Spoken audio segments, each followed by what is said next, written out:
හරි එතකොට LM curve එකේ ආයි කියන money market එක තියෙනවා. ඒ වගේම money market එකේ instrument දෙකක් තියෙනවා. එහෙම නැත්නම් පාවිච්චි කරන්න පුළුවන් financial asset දෙකක් තියෙනවා. එකක් money අනිත් එක bond. ඒතර money ගත්තොත් එහෙම money කියන්නේ non interest bearing asset එකක්. ඒ වගේම මේකට example එක විදිහට අපි අරන් තියෙන්නේ cash. ඒ වගේම තමයි ඒක use කරන්නේ transactions වලට විතරයි. ඒක invest කරන්න වගේම interest එකක් ගන්න use කරන්න බෑ. ඒ වගේම bond ගත්තොත් bond කියලා කියන්නේ interest bearing asset එකක්.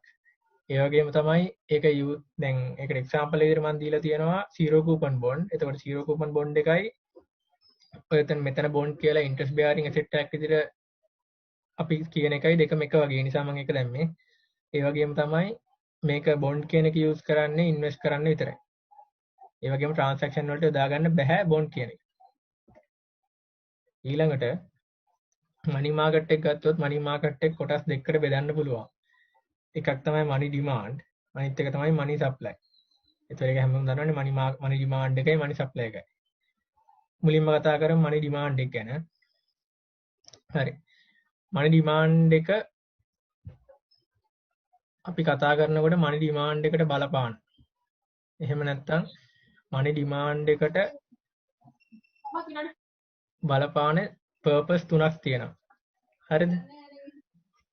ඒ කියන්නේ චේතනා තුනක් තියෙනවා. අපිට A level වල අපි ඉගෙන ගත්තා.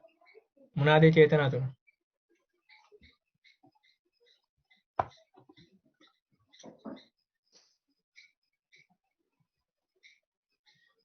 මොනවාද money demand එකට බලපාන චේතනා තුන? ගනුදෙනු ආරක්ෂණ සමපේක්ෂණ. ඉන්නේ වැඩ වෙයිලා. හරි. ඒතර money demand එකට බලපාන අන්නේ චේතනා තුන. එකක් තමයි transactional purpose, අනිත් එක precautions purpose, අනිත් එක speculative purpose. එතකොට ওই purpose තුනෙන් තමයි money demand එක decide වෙනවා කියලා අපි කියන්නේ. මුලින්ම කතා කරොත් අපි transactional purpose එක ගැන. transactional purpose කියලා කියන්නේ මොකක්ද?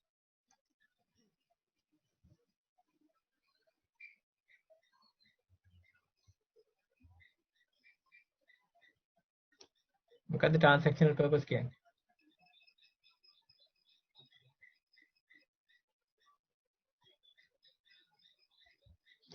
transactional purpose කියලා කියන්නේ අපි සල්ලි තියාගන්නවා මොනවා හරි ගන්න. එහෙම නැත්නම් අපේ day to day transaction වලට.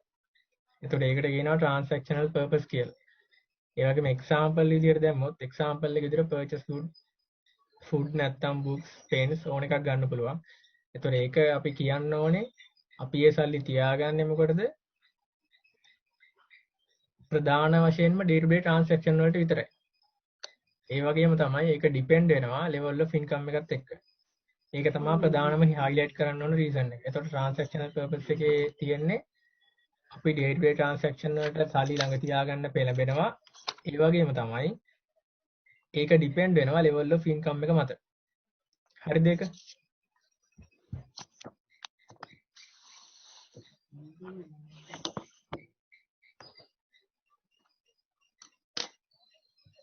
හරිද ඒක?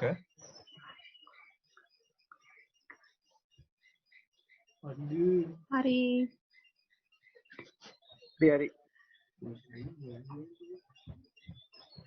හරි. ඊළඟ purpose එකට යන්න.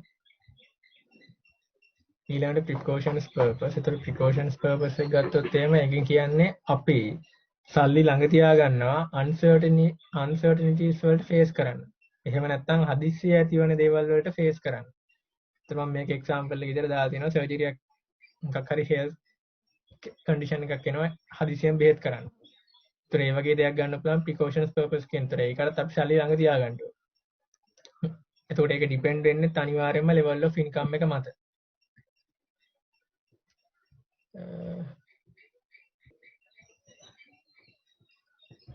එතකොට precautions purpose එක කියලා කියන්නේ uncertainties වලට face කරන්න අපි ළඟ තියාගන්න පෙළඹෙන සල්ලි. ඒ වගේම තමයි ඒ uncertainties වලට face කරන්න ළඟ තියාගන්න සල්ලි අනිවාර්යයෙන්ම depend වෙන්නේ අපේ level of income එක මත. එතකොට දැන් අපි කලින් කතා කරපු transactional purpose එකයි precautions purpose එකයි දෙකම depend වෙන්නේ level of income එක මත. ඒක තමයි මතක තියාගන්න ඕනේ.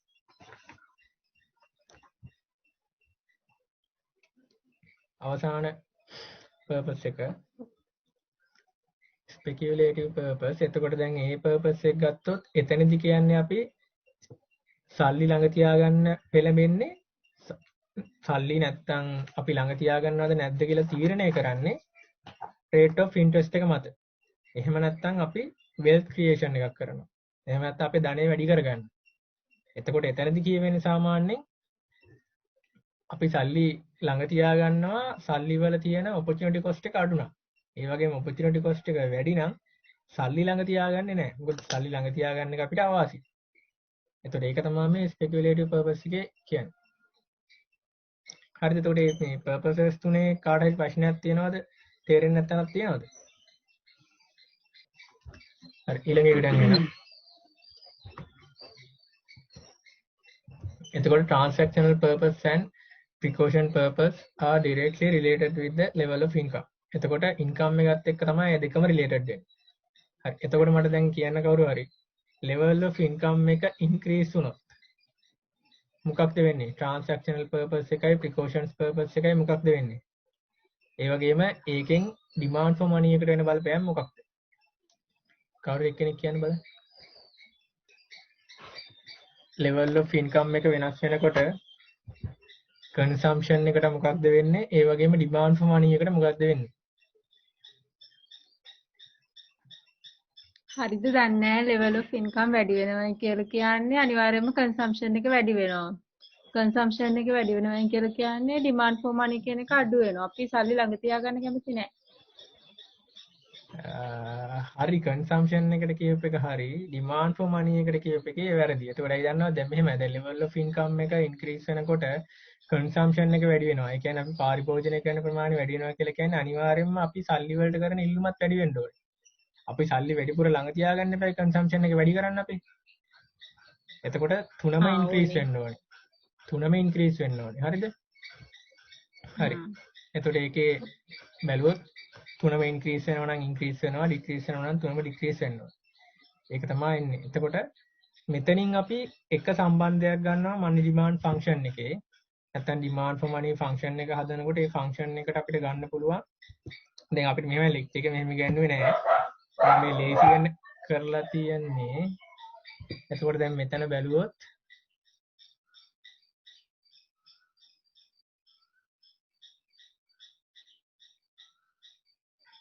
එතකොට මෙතන ගත්තොත් එහෙනම් අපිට ගන්න පුළුවන් පළවෙනි රිලේෂන්ෂිප් එක ඉන්කම් level of income එකයි money demand එකේ අතර තියෙන රිලේෂන්ෂිප් එක. හරිද? ඒතර ඒ රිලේෂන්ෂිප් එක අපි ගන්නකොට ඒක අපිට ලියන්න පුළුවන් KY කියලා.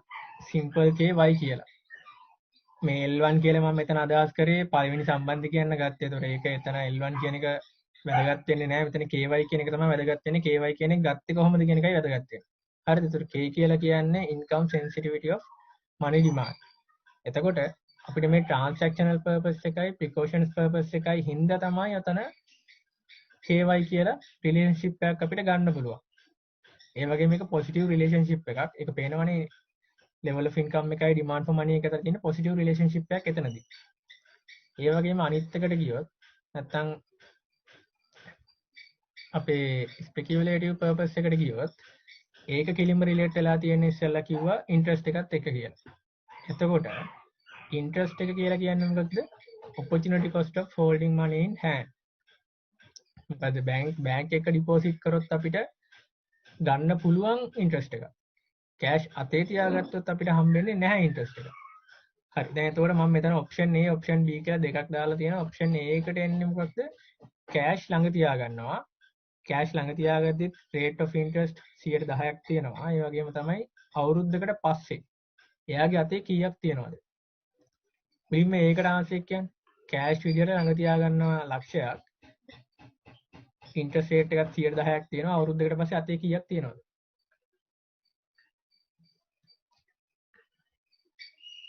කියන්න කවුරු හරි?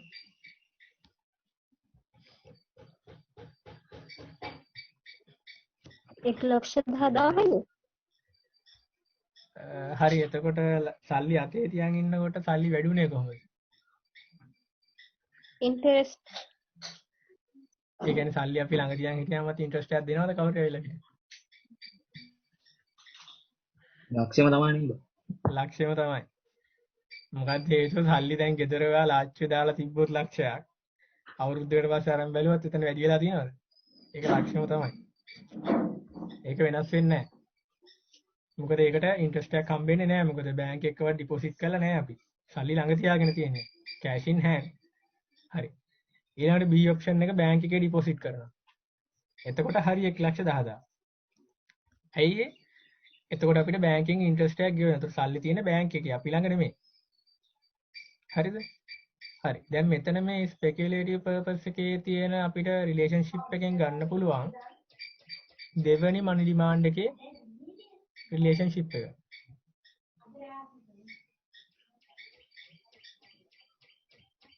හරිද? දෙවෙනි රිලේෂන්ෂිප් එක තමයි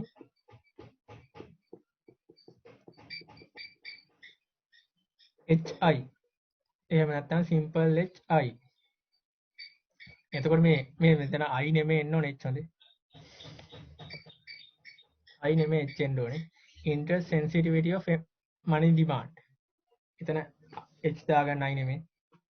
හරි. එතකොට H simple HI කියන රිලේෂන්ෂිප් එක අපිට ගන්න පුළුවන් මේ ස්පෙකියුලේටිව් පර්පස් එක නිසා. ඒතකොට මතක තියාගන්න ඕනේ අපි money demand function එකේ තියෙන රිලේෂන්ෂිප් ටික ගන්නෙ මෙතන මේ තියෙන purpose තුනෙන්. මේ purpose තුනේ තියෙන සම්බන්ධයෙන් හින්දා තමයි අපිට මේ රිලේෂන්ෂිප් එක නැත්නම් money demand function එකට මේක රිලේට් කරන්න පුළුවන් වෙලා තියෙනවා. එතකොට මෙතන H කියලා කියන්නේ interest sensitivity of money demand. හරිද? එතකොට මෙතනට යනකම් කාටද ප්‍රශ්නයක් තියෙනවද? එතකොට අපිට දැන් rate of interest එකයි money demand එක අතර තියෙන රිලේෂන්ෂිප් එක මම මෙතන ආයෙ පැහැදිලි කරලා තියෙනවා කොහොමද එන්නේ කියලා. එතකොට rate of interest එක වැඩි වෙනවා කියලා කියන්නේ මොකද්ද? opportunity cost of holding money එක වැඩි වෙනවා. ඒ කියන්නේ opportunity cost එක වැඩි වෙනවා සල්ලි ළඟ තියාගන්න එකේ. එතකොට මොකක්ද වෙන්නේ? මිනිස්සු කැමති නැහැ සල්ලි ළඟ තියාගන්න. මොකද ඒකේ opportunity cost එක වැඩි නිසා. එතකොට මිනිස්සු මොකද්ද කරන්නේ? money demand එක අඩු කරනවා. ඒතර ඕක තමයි රිලේෂන්ෂිප් එක. ওই රිලේෂන්ෂිප් එක තමයි අර කලින් අපි පෙන්නුවේ. එතකොට දැන් මම අර කලින් අතන කතා කරපු හරි. එතකොට මෙතන HI කියන එක ගත්තොත් HI කියන්නේ මොකක්ද?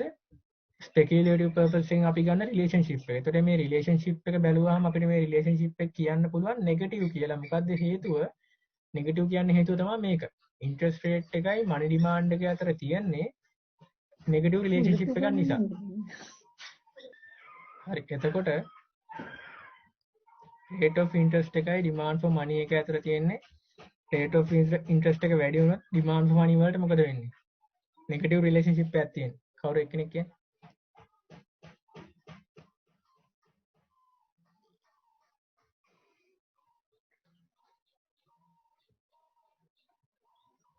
කවුරු එක්කෙනෙක් කියන්නේ මොකද වෙන්නේ? money අඩු වෙනවානේ.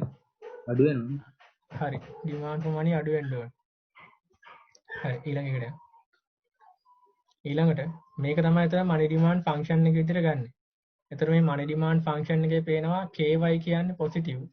ඒ වගේම HI කියලා කියන්නේ හරි. එතකොට මේක තමයි money demand function එක. දැන් මේකේ මේ MD වා කියලා දාලා තියෙන්නේ මොකද්ද? autonomous component එක. ඒ කියන්නේ අපි කොහම වුණත් සල්ලි වලට කරන ඉල්ලුමක් තියෙනවා. අපිට මොන ආදායම් මට්ටමක් තිබුණත් මොන ඉන්ට්‍රස්ට් එකක් තිබුණත් අපි ළඟ තියා ගන්න සල්ලි ප්‍රමාණයක් තියෙනවා. ඒකට තමයි කියලා තියෙන MD වා කියලා. ඒ වගේම +KY කියලා දාලා තියෙන්නේ මොකද්ද? transactional purpose එකටයි precautions purpose එකටයි අපි කරන උදේට කරන ඉල්ලුම අතර තියෙන සම්බන්ධතාවය. ඒ වගේම HI කියලා දාලා තියෙනවා speculative purpose එක නිසා. ඒතර මම ඒක කිව්වා demand for money එකයි interest එකයි අතර තියෙන negative relationship එකක්. ඒ නිසා තමයි අතන minus ඇවිත් තියෙන්නේ. ඔය ඔතන MD බා කියලා කිව්වහලෝ මේ කොහොමත් තියාගන්න මොකද එක පොඩ්ඩක් ආයෙ කියන්නකෝ MD බා කියන එක.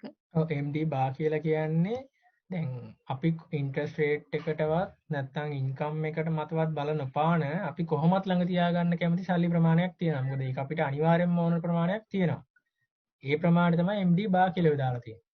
එතකොට එතනින් එහා පැත්තේ තියෙන්නේ KY කියලා කියන්නේ අපේ අර පළවෙනි purpose දෙක නැත්නම් transactional එකයි precaution purpose එකයි හින්දා ළඟ තියාගන්න හොඳ ප්‍රමාණය. ඒ වගේම HI කියලා දාලා තියෙන්නේ අර speculative purpose එක නිසා එන ප්‍රමාණය. ඒතකොට එතන positive negative වෙන විදිය තේරෙනවනේ. ඒක ප්‍රශ්නයක් නෑ නේද? හරි thank you තේරුණා. හරි. එහෙනම් ඊළඟ එකට යමු. හරි. දැන් කියන්න හදන්නේ nominal real එක ගැන. ඒ කියන්නේ nominal money demand එකයි real money demand එකයි ගැන. සත්‍ය. හරි. එතකොට මෙතන මම දීලා තිනවා සිටුේෂන් දෙකක්. පළවෙනි සිටුේෂන් එකේදී කියනවා ප්‍රයිස් ලෙවල් එක 1යි. නැත්නම් ප්‍රයිස් ලෙවල් එක රුපියලයි. දෙවෙනි සිටුේෂන් එකේදී ප්‍රයිස් ලෙවල් එක 2යි. එහෙම නැත්නම් රුපියල් 2යි. එතකොට මට කියන්න දැන් demand for money තියෙනවා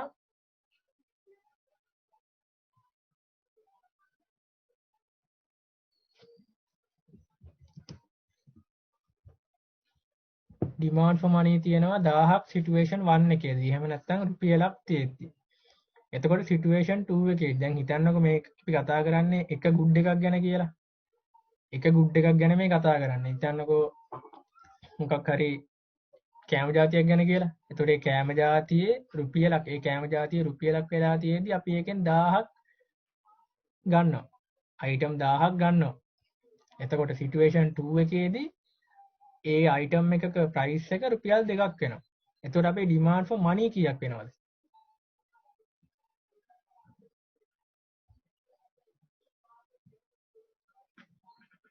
පන්සියයි 500යි. 2000යි. 2000යි. හරි 2000ක් තමයි එන්න ඕනේ. මොකද 2000ක් එන්න ඕනේ කියලා කියන්නේ දැන් හිතන්නකො අපේ ඩිමාන්ඩ් එක දැන් වෙනස් වෙන්නේ නැත්තම් ඩිමාන්ඩ් එක කියලා කියන්නේ අපි කරන ඉල්ලුම් ප්‍රමාණය වෙනස් වෙන්නේ නැහැ ප්‍රයිස් එක වෙනස් වෙනවා හැබැයි. ඒත් ප්‍රයිස් එකේ වෙනසට රිලේටඩ් කරලා අපි ගත්තට පස්සේ මොකක්ද දෙන්නේ? අර 1000ක් අපි ගන්නවා රුපියලට. ඒ වගේම රුපියල් 2ක් වුණත් අපි 1000ක් ගන්නවා එතකොට. එතකොට 2000ක් වෙනවා අපේ ඩිමාන්ඩ් ෆොර් මනි එක. ඒතකොට ඩිමාන්ඩ් ෆොර් මනි එක ඉන්ක්‍රීස් වෙනවා. හරිද? ඒ වගේම තමයි ඔය අපි 1000ක් ගන්න එක. එහෙම නැත්නම් සිටුේෂන් 1 එකේදී ප්‍රයිස් ලෙවල් රුපියලක් තියෙද්දි එකක් තියෙද්දි ඒකට අපිට කියන්න පුළුවන් රියල් මනි ඩිමාන්ඩ් කියලා. මොකද ප්‍රයිස් එකේ චේන්ජ් එකක් එතන නැති නිසා. නැත්තම් ඒකට කියන්නත් බෑ අපි එතන ඇසියුම් කරමු ප්‍රයිස් එකේ චේන්ජ් එකක් නැහැ. ඒක තමයි ප්‍රයිස් එක පටන් ගත්ත ප්‍රයිස් එක. ඒතර අපිට ඒකට කියන්න පුළුවන් රියල් මනි ඩිමාන්ඩ් කියලා. ඒ වගේම තමයි සෙකන්ඩ් සිටුේෂන් එකට අපිට කියන්න පුළුවන් 2000ක් තියෙන එකට නොමිනල් මනි ඩිමාන්ඩ් කියලා. මොකද ඒකේ ප්‍රයිස් චේන්ජ් එක තියෙනවා. හරි. දැන් මට ෆන්ක්ෂන් එකක් කියන්න රියල් මනි ඩිමාන්ඩ් එක ගන්න පුළුවන් ෆන්ක්ෂන් එකක් මේ ටේබල් එකයි මේ දාපු ඉස්සරේ දිහා බලලා කාටද කියන්න පුළුවන්ද ෆන්ක්ෂන් එක? මතක් වුණාද කාටද ෆන්ක්ෂන් එක? රියල් මනි ඩිමාන්ඩ් එක ගන්න පුළුවන් ෆන්ක්ෂන් එක.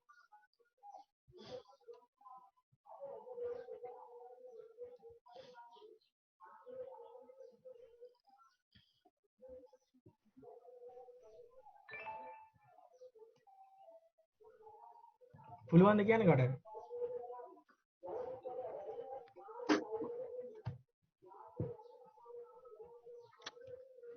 රියල් මනි nominal ඩිමාන්ඩ් money හරි. nominal money ඒ කියන්නේ ෆන්ක්ෂන් එක කියලා කියන්නේ මේ අපි ඒ කියන්නේ කම්පෝනන්ට්ස් එක මේ MD අර මේව දාලා කියන්න ඕනද නැත්නම් nominal money නෑ. demand එක කියන්නේ හරි, nominal nominal money money. demand එකෙන් ඉන්ෆ්ලේෂන් රේට් එක අඩු කරාම රියල් මනි ඩිමාන්ඩ් එක ඒක දහන්නේ නෑ. එහෙම නෙමෙයි. එතකොට උතන ගන්න ඕනේ දැන් මෙතන අපි ඉන්ෆ්ලේෂන් එක ගැන කතා කරන්නේ නෑනේ. හරිද? එතකොට ඒ නිසා ඒක කතා කරන්නේ ඒක නෑ හොඳේ. එතකොට මෙතන අපි කතා කරන්නේ මොකද? නොමිනල් මනි ඩිමාන්ඩ් එක බෙදනවා ප්‍රයිස් ලෙවල් එකේ. එතකොට එන්නේ රියල් මනි ඩිමාන්ඩ් එක. එහෙමත් නැත්නම් වෙන විදිහකට කිව්වොත් 2000 බෙදනවා වෙනසෙත් දෙකෙන්. ප්‍රයිස් ලෙවල් එකේ චේන්ජ් එක දෙකයිනේ දෙකෙන් බෙදනවා. එතකොට එනවා රියල් මනි ඩිමාන්ඩ් එක. හරිද? හරි පොඩ්ඩක් ඉන්න මම මේකේ මුලින් ඉඳන් කියන්න පොඩ්ඩක් ඉන්න තව කෙනෙක්ට කිව්වොත් බලන්න කියලා. එතකොට මෙතන මේ ස්ලයිඩ් එකේ මුලින්ම දාලා තියෙන්නේ money demand function එක. හරිද? money demand function එක ගන්නකොට money demand function එකේ MD bar කියලා දාලා තියෙන්නේ autonomous money demand එක. එහෙම නැත්නම් වෙන විදිහකට කිව්වොත් income එකවත් interest එකවත් මත depend නොවන money demand එක.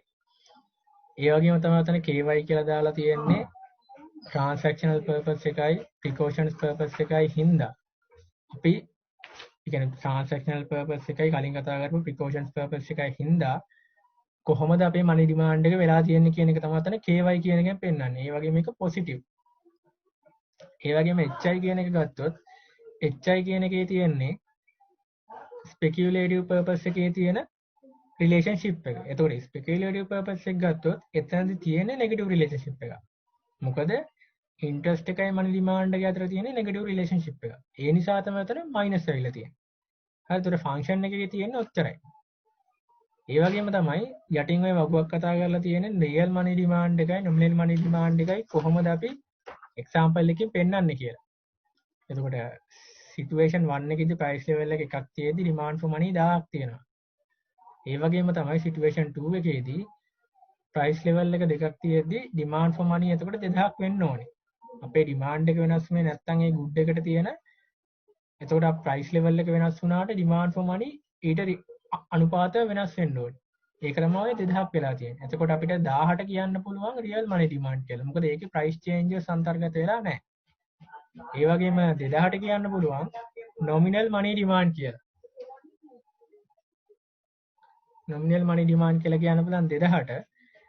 එතකොට අපිට පුළුවන් රියල් මනි ඩිමාන්ඩ් එක ගන්න ෆන්ක්ෂන්. හරි. එතකොට මෙතන මේකෙදි කතා කරන්න තියෙන ඉන්ට්‍රස්ට් රේට් එක චේන්ජ් වෙද්දී මොකක්ද මනි මාකට් එකේ මනි ඩිමාන්ඩ් එකට වෙන්නේ කියන එක.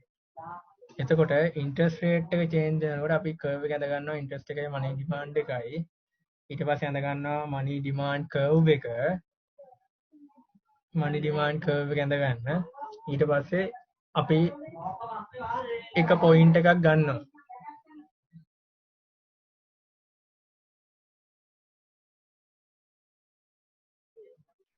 එතකොට අපි මෙතනින් තෝරගන්නවා එක පොයින්ට් එකක්. එක ඉන්ට්‍රස්ට් එකකුයි එක මනි ඩිමාන්ඩ් එකකුයි පොයින්ට් එකක් තෝරගන්නවා. ඊළඟට තෝරගත්තට පස්සේ හරි මම තෝරගන්නවා මේ පොයින්ට් එක. දැන් ඉන්ට්‍රස්ට් එක චේන්ජ් වෙනවා. ඒ කියන්නේ ඉන්ට්‍රස්ට් එක ඩික්‍රීස් වෙනවා කියලා ගන්නම්කෝ. ඩික්‍රීස් වෙනකොට අලුත් පොයින්ට් එකක් එනවා මෙතනට. හරි. එතකොට මේක තමයි ඉන්ට්‍රස්ට් රේට් එක චේන්ජ් වෙනදී මනි ඩිමාන්ඩ් එකේ වෙන චේන්ජ් එක. ඒ කියන්නේ මොකද්ද වෙලා තියෙන්නේ? මොකද්ද මනි ඩිමාන්ඩ් කර්ව් එකට වෙලා තියෙන්නේ?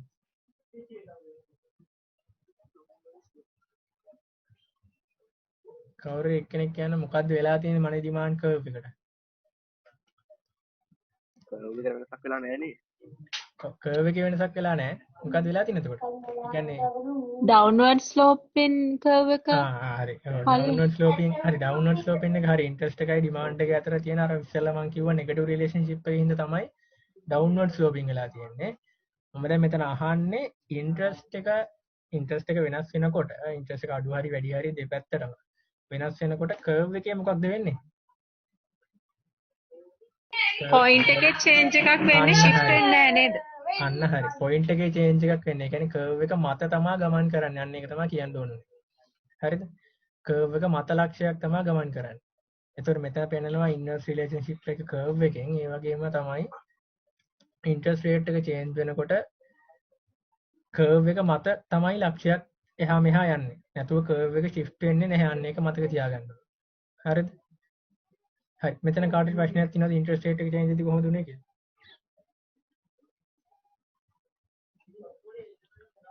හරි. ප්‍රශ්න නැද්ද? හරි. එහෙනම් ඊළඟට යනවා. හරි. ඊළඟ එක අපිට කතා කරන්න තියෙන්නේ ඉන්කම් එක චේන්ජ් වෙද්දී මොකද්ද වෙන්නේ කියන එක. හරි. දැන් ඉන්කම් එක චේන්ජ් වෙද්දී මොකද්ද වෙන්නේ කියලා බලුවොත් ඒකටත් කර්ව් එකක් අඳිමු. හරි. කර්ව් එක ඇඳලා මනි ඩිමාන්ඩ් කර්ව් එක ඇඳගත්තා. මෙතන මම මනි ඩිමාන්ඩ් කර්ව් එකද මනි ඩිමාන්ඩ් කර්ව් එක ඇඳලා MD කියලා විතරක් දාගන්නේ නැතුව මෙතන ෆන්ක්ෂන් එක ලියාගත්තා. මෙතන අර මම දාගත්තේ නැහැ ඔටෝනොමස් කම්පෝනන්ට් එක. ඒක අන්න අන් ටික ඔක්කොම දාගත්තා. හරිද? හරි. එතකොට දැන් මෙතන බැලුවොත් අපි හරි ඉන්ට්‍රස්ට් රේට් එක I1 කියලා මම දාගත්තා. හරි. එතෙන්දී අපි ගන්නවා පොයින්ට් එක D1 කියන්නේ ඩිමාන්ඩ් එක. D කියන්නේ ඩිමාන්ඩ් එක. එතකොට I1 එකේදී D1 තියෙනවා.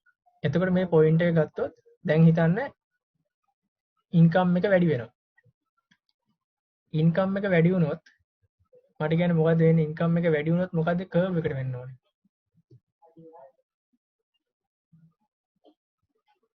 ඉන්කම් එක ඉන්ක්‍රීස් වෙනවා.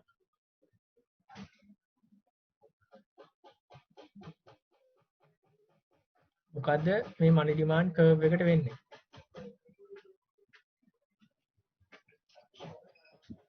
කර්ව් එක shift වෙන්න ඕන නේද? ඔව් අන්න හරි. curve එක shift වෙන්න ඕනේ. curve එක shift වෙන්න ඕනේ. හරි. දැන් shift කරන්නම් curve එක. හරි. එතකොට මේ බලන්න දැන් curve එක shift කරාට පස්සේ මොකද්ද? MD2 කියලා දෙවෙනි MD curve එක ඇතලා තියෙනවා. ඒකේ KY2. මොකද්ද income එක change වෙච්ච හින්දා. එතකොට මම මෙතන මේ function එක විදිහට මේක ලිව්වේ මේක පැහැදිලි වෙන්න තේරුම් ගන්න ලේසි වෙන්න. එතකොට income එක වැඩි වුණාට පස්සේ මොකක්ද වෙන්නේ? money demand curve එක shift වෙන්නයි ඕනේ. මොකද interest rate එක change වෙන්නේ නැහැ. interest rate එකේ change එකක් වෙන්නේ නැහැ අපේ income එක වැඩි වුණා කියලා. එතකොට අපි මොකද්ද වෙන්නේ? ඒ තියෙන interest rate එකටම demand එක වැඩි වෙනවා. ඒකින්ද තමයි curve එක shift වෙලා තියෙන්නේ. හරිද? එතකොට ඒක තේරෙනවද? ප්‍රශ්නයක් තියෙනවද එක්ක අර? නෑ. හරි. එතකොට due to the change in income level, money demand curve will shift. හරි දෙක මතක තියාගන්න interest එක change වුණොත් ඒකට curve එක මත යන්නේ. ඒ වගේම income එක change වුණොත් curve එක shift වෙනවා. මම මෙතන increase එකක් ගත්ත හින්දා තමයි rightward shift වෙලා තියෙන්නේ. decrease එකක් ගත්තා නම් leftward change වෙන්න ඕනේ. හරි.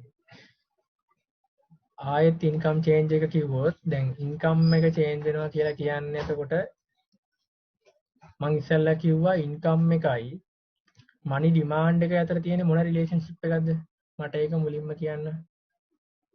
හර්ෂණී කියන්න බලන්න income එකයි money demand එක අතර තියෙන relationship එක මොකද්ද?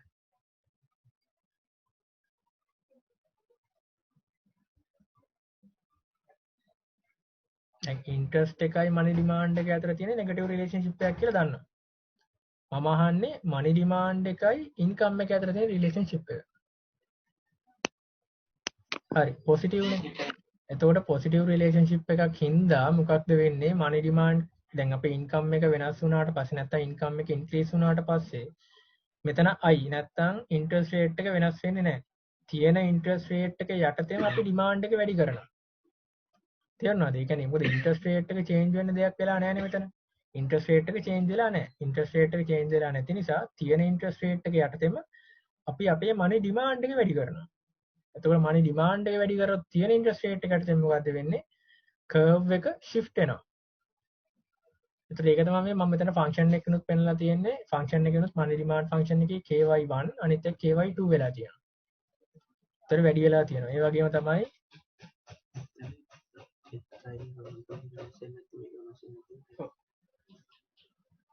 මෙතන ඕනනම් බලන්න මේ HI කියන එක minus HI කියන එක වෙනස් වෙලා නැහැ දෙකේම. minus HI කියන එක වෙනස් වෙන්නේ නැති හේතුව interest එකේ change එකක් නෙමෙයි. මේක income change එකක් විතරයි. තේරුණාද? curve එකේ slope එකේ වෙනසක් වෙන්නේ නැහැ. curve එක මේ parallel shift වෙන එකක් තමයි වෙන්නේ. හරිද? ඒක තේරුණාද?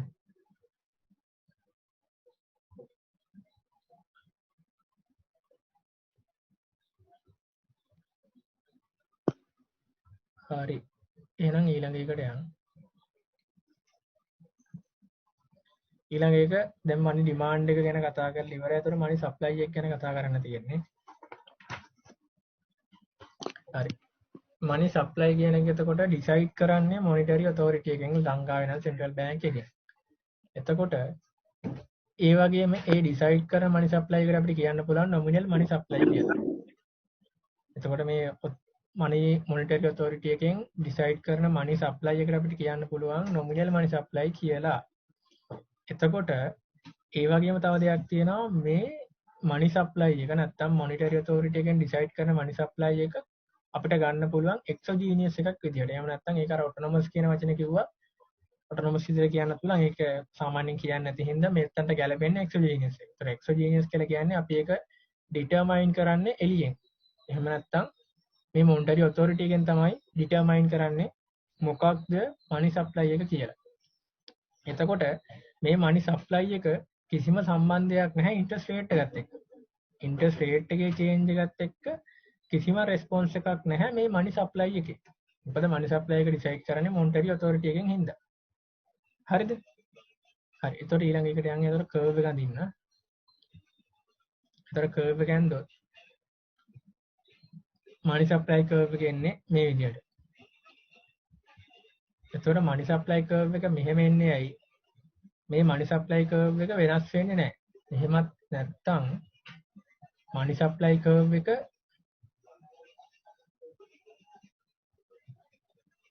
money supply curve එකේ monetary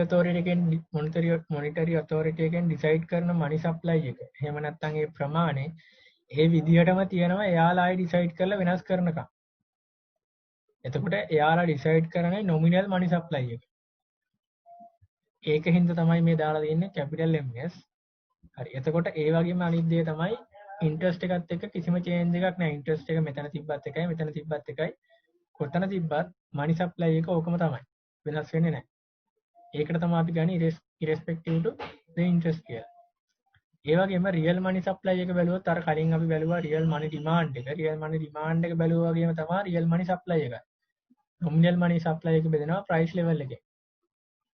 ඒතකොට ඒක තමයි real money supply කියලා කියන්නේ. හරිද? මෙතන මේ money supply එකේ curve එකේ money supply එකේ කාටද ප්‍රශ්නයක් තියෙනවද?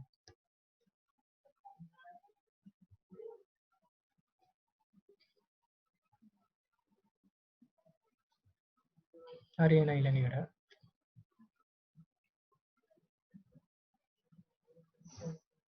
හරි. දැන් කතා කරන්න යන්නේ equilibrium in money market. ඒ කියන්නේ money market එකේ equilibrium එක කොහොමද කියන එක. ඒතකොට money market එකේ equilibrium එක කියලා කියන්නේ මොකක්ද? demand for money කියන එකයි supply for money කියන එකයි equal වෙන්න ඕනේ. දෙකම සමාන වෙන්න ඕනේ. එතකොට තමයි අපි කියන්නේ equilibrium එකක් කියලා. ඒ වගේම ඔකට ආයෙ කියන්න පුළුවන් real money demand එක සමාන වෙන්න ඕනේ real money supply එකට. එහෙම කිව්වත් එතන තියෙන්නේ money market එකේ equilibrium එක. එහෙම නැත්නම් MDMS කියලා කියන්නත් පුළුවන්. ඒ සංකේත වලින් කිව්වොත්.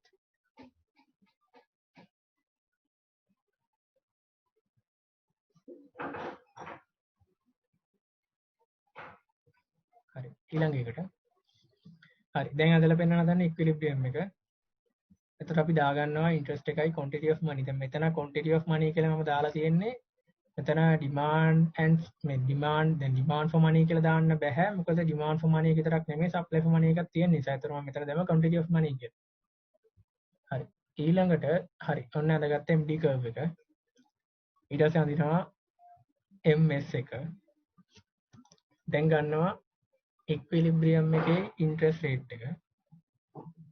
හරි.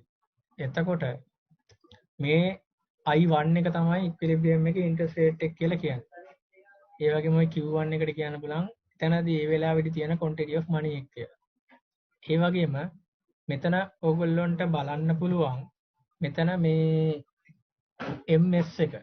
එහෙම නැත්නම් money supply එක තියෙනකොට money supply එකෙන් මේ අනිත් පැත්තට interest axis එක පැත්තට ගියොත් money supply එකේ ඉඳන් interest axis එක පැත්තට ගියොත් හොඳට බලන්න මේ පැත්තේ තියෙන්නේ excess supply එක. එහෙම නැත්නම් money demand එකට වඩා money supply එක වැඩි. මොකද මේ point එකෙන් මේ point එකට එහා යන හැම point එකකම money supply කියන එක මේ quantity එක අඩු වීගෙන යනවා. හැබැයි මේ money demand එක අඩු වීගෙන යනවා මේ පැත්තට. හැබැයි money supply කියන එක මේ ගානටම තියෙනවා. එතකොට මොකද වෙන්නේ? මෙන්න මේ money demand එකට වඩා money supply එක වැඩි හින්දා අපි කියනවා ඒකට excess supply එකක් තියෙන්නේ කියලා. එතකොට excess supply එකක් කියන්නේ මොකක්ද කියලා බැලුවොත් මෙන්න මෙහෙම තමයි කියන්න ඕනේ. money demand එකට වඩා money supply එක වැඩි. එතකොට මෙතනදී මේ excess supply එකක් තියෙනකොට මේ market එක කොහොමද equilibrium එකට එන්නේ? කාට හරි කියන්න පුළුවන්ද? excess supply එකක් market එකේ තියෙනකොට කොහොමද ආපහු market එක equilibrium එකට එන්නේ?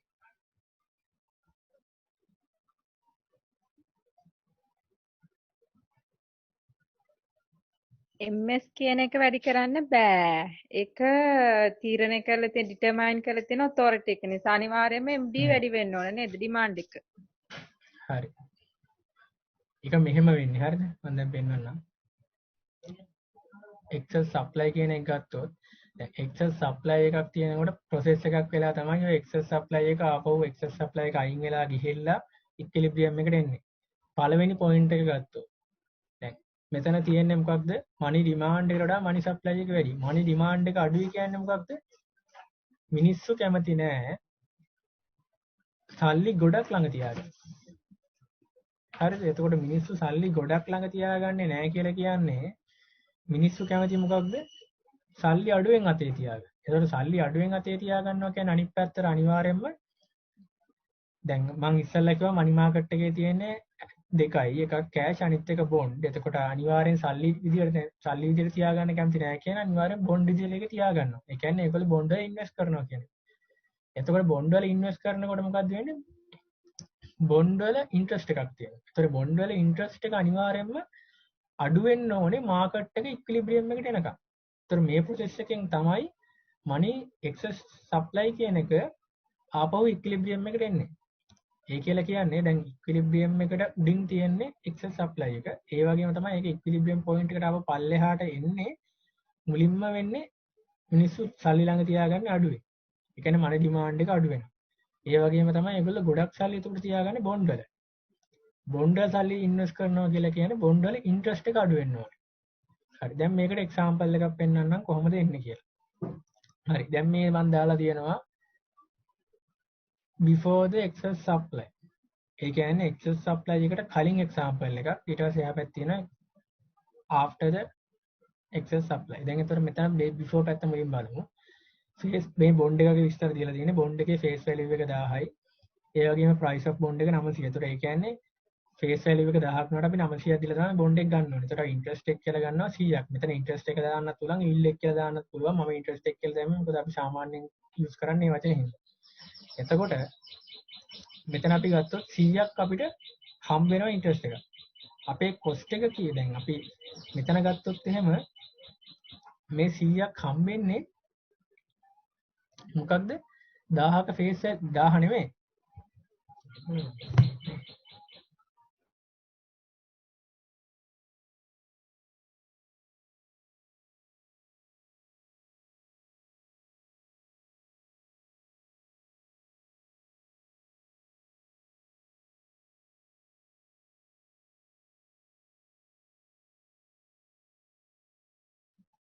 මෙතන පොඩි අවුලක් ගිහිල්ලා හරිද මෙතන මේ 900ක් කියලා දාගත්තා නම් හරි. හරිද? 900ක් කියලා දාගන්න. යට තියෙන 900 ඒතකොට 111ක් වෙනවා. හරි. එතකොට මෙතන ගත්තොත් එහෙනම් මොකද වෙන්නේ?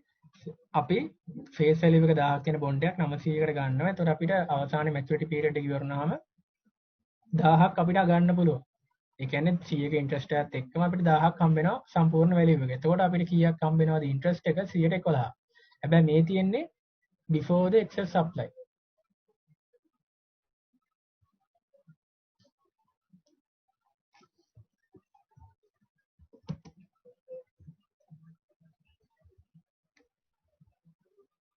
ඊළඟට අපි ගත්තොත් එහෙම after the excess supply face value එක දැන් මොකද්ද වෙලා තියෙන්නේ බොන්ඩ් වල දැන් බොන්ඩ් වලට අපි බොන්ඩ් වලට තියෙන ඩිමාන්ඩ් එක වැඩි වෙනවා. බොන්ඩ් එක කියන්නේ බොන්ඩ් ගොඩක් මිනිස්සු ඉල්ලනවා. බොන්ඩ් ගොඩක් මිනිස්සු ඉල්ලනවා කියලා කියන්නේ මොකක්ද බොන්ඩ් වල ප්‍රයිස් එකට මොකද්ද වෙන්නේ? කවුරු කියන්නේ බොන්ඩ් අපි ගොඩක් ඉල්ලනකොට බොන්ඩ් ඩිමාන්ඩ් එක වැඩි වෙනකොට බොන්ඩ් වල ප්‍රයිස් එක මොකද්ද වෙන්නේ? එකනේ කියන්නේ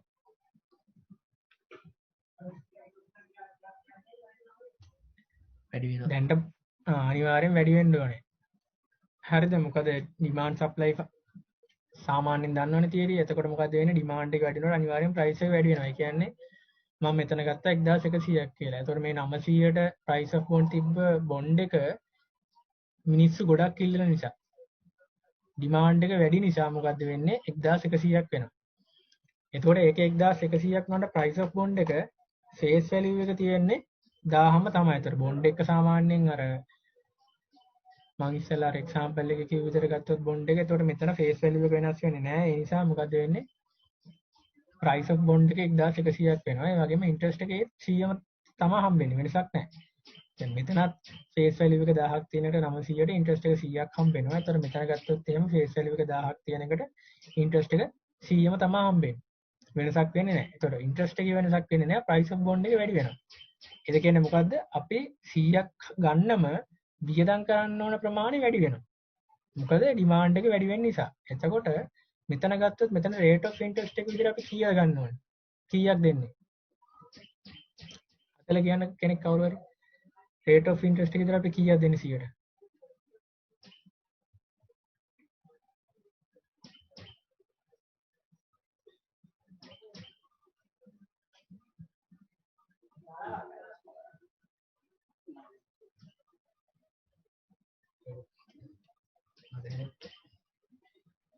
කීය දෙන්නේ?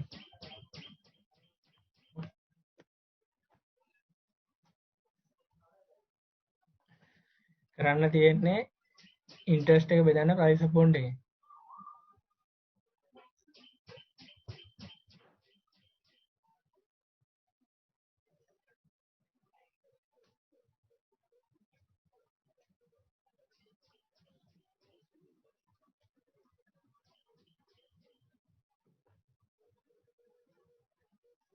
හරි එතකොට මෙහෙමයි දැන් මෙතන මේ කියලා තියෙන්නේ මම සිටුේෂන් දෙකක් දීලා තියෙනවා before the excess supply after the excess supply කියන්නේ excess supply එකට කලින් තියෙන බොන්ඩ් එකක විස්තර ටික මේ දීලා තියෙනවා. මේ බොන්ඩ් එකේ face value එක 1000යි price එක 900යි. ඒ කියන්නේ අපි 900කට මේ බොන්ඩ් එක ගන්න පුළුවන්. එතකොට interest එක අපිට 100ක් හම්බ වෙනවා මේ බොන්ඩ් එකට. එතකොට මෙතන මේ interest එක 100ක් ගන්න 900යි වියදම් කරන්න ඕනේ. හරිද? ඉන්ට්‍රස්ට් එක 100ක් ගන්න 900ක් වියදම් කරනවා කියලා කියන්නේ ඉන්ට්‍රස්ට් එක එනවා 11ක් 111ක්. ඒ වගේම තමයි after the excess supply. එහෙම නැත්නම් මේ excess supply එකේ හින්දා මොකක්ද වෙන්නේ? මිනිස්සු සල්ලි ළඟ තියාගන්නේ නැහැ ඉන්වෙස්ට් කරනවා බොන්ඩ් වල. බොන්ඩ් වල ඉන්වෙස්ට් කරනවා කියලා කියන්නේ බොන්ඩ් වල තියෙන ඩිමාන්ඩ් එක අනිවාර්යයෙන්ම ඉන්ක්‍රීස් වෙනවා. ඒතර බොන්ඩ් වල තියෙන ඩිමාන්ඩ් එක ඉන්ක්‍රීස් වෙනකොට මොකද වෙන්නේ? බොන්ඩ් වල ප්‍රයිස් එක වැඩි වෙනවා. බොන්ඩ් වල ප්‍රයිස් එක වැඩි වෙනවා. බොන්ඩ් වල දැන් මෙතන මම 900ක් කලින් ගත්ත එක ආයෙ 1100ක් වෙලා තියෙනවා. excess supply එකට පස්සේ demand එක වැඩි වෙච්ච නිසා.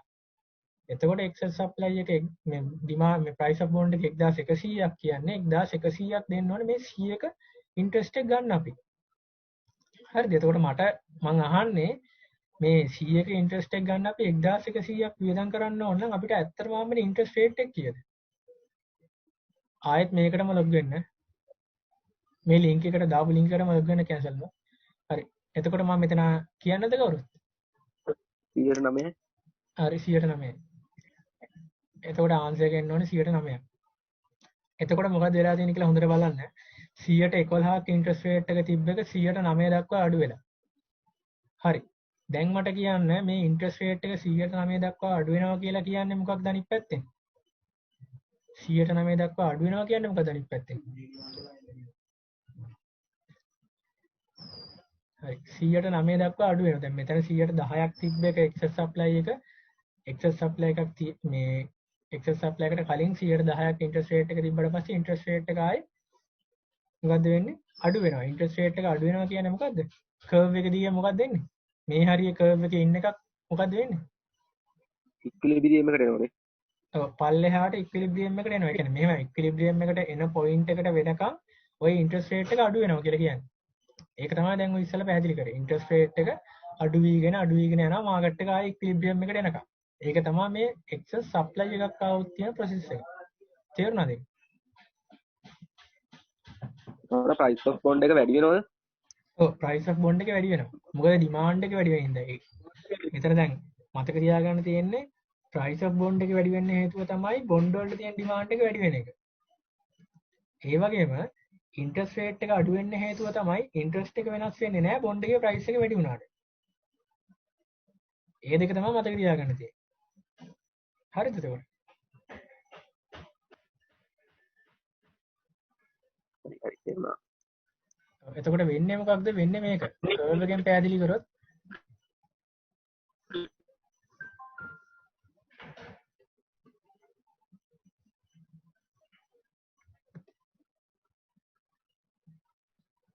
කර්ව් එකෙන් පැහැදිලි කරොත් මෙතන මේ හරිය තියෙන පොයින්ට් එක මේ හරිය පොයින්ට් එක තියෙන අලුත් එකෙන් excess supply එකේ ඉඳන් කර්ව් එක දිගේ පල්ලෙහාට ඇවිල්ලා ඉක්විලිබ්‍රියම් එකට වෙන පොයින්ට් එකට වෙනකම් ඇවිල්ලා තමයි ඉන්ට්‍රස්ට් රේට් එකේ ඩික්‍රීස් එක නවතින්නේ. ඒක තමයි මේ කියලා තියෙන්නේ. ඒක තේරෙනවද?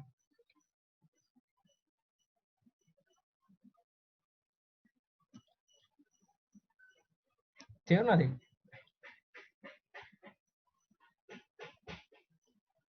තේරුණාද? හරි තේරුණා. හරි. තව විනාඩි 7යි තියෙන්නේ එක්සස් ඩිමාන්ඩ් එකටත් යන්න එහෙනම්. හරි. එක්සස් ඩිමාන්ඩ් එකක් තියෙනවා. දැන් එක්සස් ඩිමාන්ඩ් එකක් කියලා කියන්නේ මොකක්ද? මේ MS එකේ තියෙන මේ පැත්තේ තියෙන Q1 එකෙන් මෙහාට ඔක්කොම තියෙන්නේ එක්සස් ඩිමාන්ඩ් එක. මොකද මෙතන මේ Q1 එකේ තියෙන MS එක මේ ගානම තියෙනවා. එතකොට මෙතනින් එහාට මේ පොයින්ට් එක ගත්තත් මොකද වෙන්නේ? Q එක වැඩි MD එකේ වැඩි MS වලට වඩා. මේ ලයින් එකෙන් මේ පැත්තට එන්න MD එකේ වැඩි MS එකට වඩා. ඒ හින්දා තමයි කියලා තියෙන්නේ මනි ඩිමාන්ඩ් එක වැඩි මනි සප්ලයි එකට වඩා කියලා. එතකොට දැන් බලමු මේකේ ප්‍රොසෙස් එක මොකද්ද වෙන්නේ කියලා ඉක්විලිබ්‍රියම් එකට එන්න. හරි. දැන් මට කවුරු හරි කියන්න මොකද්ද වෙන්නේ කියලා. කලින් ප්‍රොසෙස් එකෙන් ඉස්සෙල්ලා Q එකෙන් අනිත් පැත්තට ආපුවා කියන්න. මොකද්ද වෙන්නේ කියලා මේකට. මොකද්ද වෙන්න ඕනේ කියන්නේ නැත්තම්.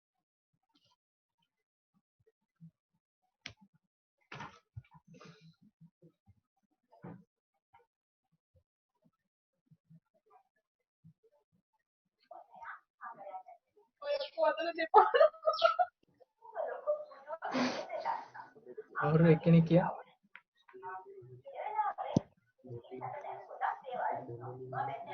මනි ඩිමාන්ඩ් එක වැඩි කියලා කියන්නේ ඒකෙන් අදහස් කරන්නේ බොන්ඩ්ස් වලට තියෙන ඩිමාන්ඩ් එක අඩුයි මේ අවස්ථාවේදී. අන්න හරි. බොන්ඩ්ස් වලට තියෙන ඩිමාන්ඩ් එක අඩුයි කියලා කියන්නේ අනිවාර්යෙන් බොන්ඩ්ස් වලට තියෙන ඩිමාන්ඩ් එක වැඩි වෙන්න ඕන. ඒක තමයි අපිට මනි නෑ. බොන්ඩ් වල තියෙන ඩිමාන්ඩ් එක වැඩි වෙන්න ඕනේ. ඒක හරි. හැබැයි වැඩි වෙන්නේ දැන් මෙතනදී අපි බලන්නේ ඒක නෙමෙයි ඉන්ට්‍රස්ට් එක පැත්තෙන් තමයි අවසාන උත්තරේ කියන්න ඕනේ.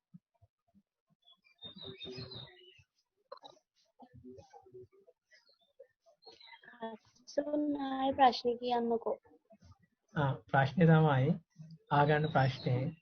දැන් මම ඉස්සෙල්ලා පැහැදිලි කරා එක්සස් සප්ලයි එකක් තියෙනවා නම් මොකක්ද වෙන්නේ කියලා. ඒ කියන්නේ එක්සස් සප්ලයි එකක් තියෙනකොට මොකක්ද ප්‍රොසෙස් එක ආපහු ඉක්විලිබ්‍රියම් එකට එන්න කියන එක. හරිද?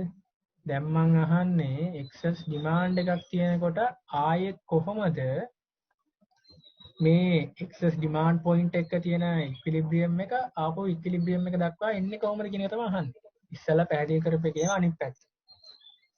හසුන් ඩිමාන්ඩ් එකක් තිබිද්දි එක්සස් ඩිමාන්ඩ් එකක් තිබිද්දි බන්ඩ් වලට කරන ඉල්ලුම අඩුයිනේ. එතකොට මේ බන්ඩ් වල මිල අඩු වෙලා ඉන්ටරෙස්ට් එක වැඩි වෙනවා. හරි. හරිද? එතකොට දෙවෙනි පොයින්ට් එක ගත්තොත් මොකක්ද වෙන්නේ?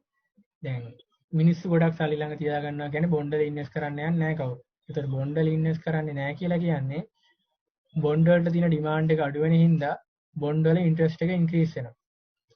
එතකොට බොන්ඩ් වල ඉන්ට්‍රස්ට් එක ඉන්ක්‍රීස් වෙලා තමයි මාකට් එක ඉක්විලිබ්‍රියම් එකට එන්නේ. හරිද? දැන් අර කියුනේ කලින් එක්සස් සප්ලයි එක තියෙද්දි උනේ බොන්ඩ් වල ඉන්ට්‍රස්ට් එක ඩික්‍රීස් වෙනවා until the market become equilibrium.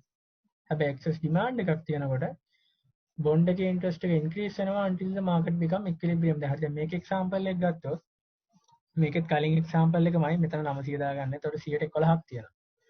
හරිද? දැන් මෙතනදී මොකක්ද වෙන්නේ price of bond එකට? මොකක්ද වෙන්නේ price of bond එකට?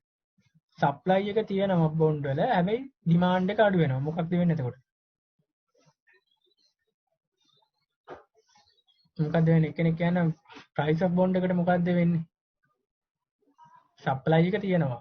supply එක වෙනස් වෙන්නේ නැහැ එතකොට. ප්‍රයිස් එක අඩු වෙන්න ඕනේ. අන්න හරි price එක අඩු වෙන්න ඕනේ. එතකොට මම මෙතන ගත්තා 800ක් කියලා. 900ක තිබ්බ එක 800ට අඩු වුණා කියලා. හරිද? එතකොට 800ට අඩු වුණාට පස්සේ කීය දෙන්න ඕනේ ඉන්ට්‍රස්ට් රේට් එක?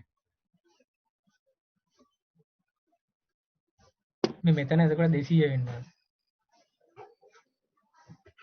මෙතන එතකොට අපිට 200ක් 200 නෙවෙයි 100ක් හම්බෙන්නේ 800කට. හරි. 100ක් හම්බෙන්නේ 800කට. එතකොට ආන්සර් එක ගත්තොත් කීය දෙන්නේ? 12.5ක් වෙනවා. මෙතන 111යි. මෙතන 112.5යි. එතකොට මොකද වෙලා තියෙන්නේ? 1.5කින් වැඩි වෙලා තියෙනවා ඉන්ට්‍රස්ට් එක. එතකොට මේ වගේ තමයි මෙතන එක්සස් සප්ලයි එකක් තියෙනකොට මොකද්ද වෙන්නේ? එක්සස් ඩිමාන්ඩ් එකක් තියෙනකොට මොකද්ද වෙන්නේ? මේ බොන්ඩ් වල ඉන්ට්‍රස්ට් එක. නැත්තම් බොන්ඩ් වලින් හම්බෙන රිටර්න් එක ඉන්ක්‍රීස් වෙලා යන්න ඕනේ මාකට් එකයි ඉක්විලිබ්‍රියම් එකක් වෙනකම්. හරිද? එහෙම නැත්තම් මෙතන කර්ව් එකෙන් පෙන්නුවොත් මේ කර්ව් එකේ මේ පැත්තේ පොයින්ට් එකේ තියෙන පොයින්ට් එක මෙහෙම උඩට යන්න ඕනේ. ඉන්ටරෙස්ට් එක ඉන්ක්‍රීස් වෙලා මේ ඉක්විලිබ්‍රියම් එක වෙනකන් ආපහු යනවා. ඒක තමයි පෙන්වලා තියෙන්නේ. හරිද? ඒක තේරුණාද? ප්‍රශ්නයක් තියෙනවද? විනාඩි 2ක් දෙන්නම් ප්‍රශ්න තියෙනවා නම්.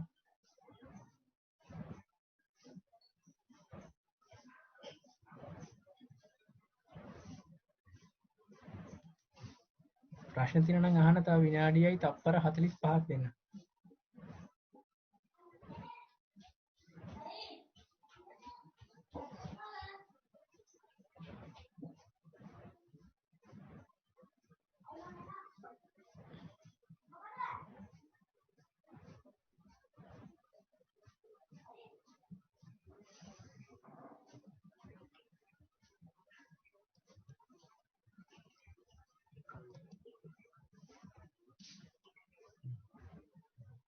හරි. ප්‍රශ්න නැහැ නේද? නෑ ප්‍රශ්න නැහැ තේරුණා.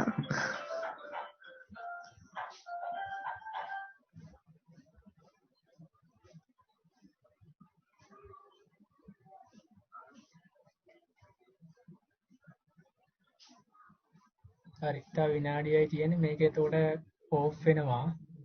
ඊට මේ කට් වෙනවා. ඊට පස්සේ ආපහු මන් දාපු ලින්ක් එකට ආයෙ ලොග් වෙන්න.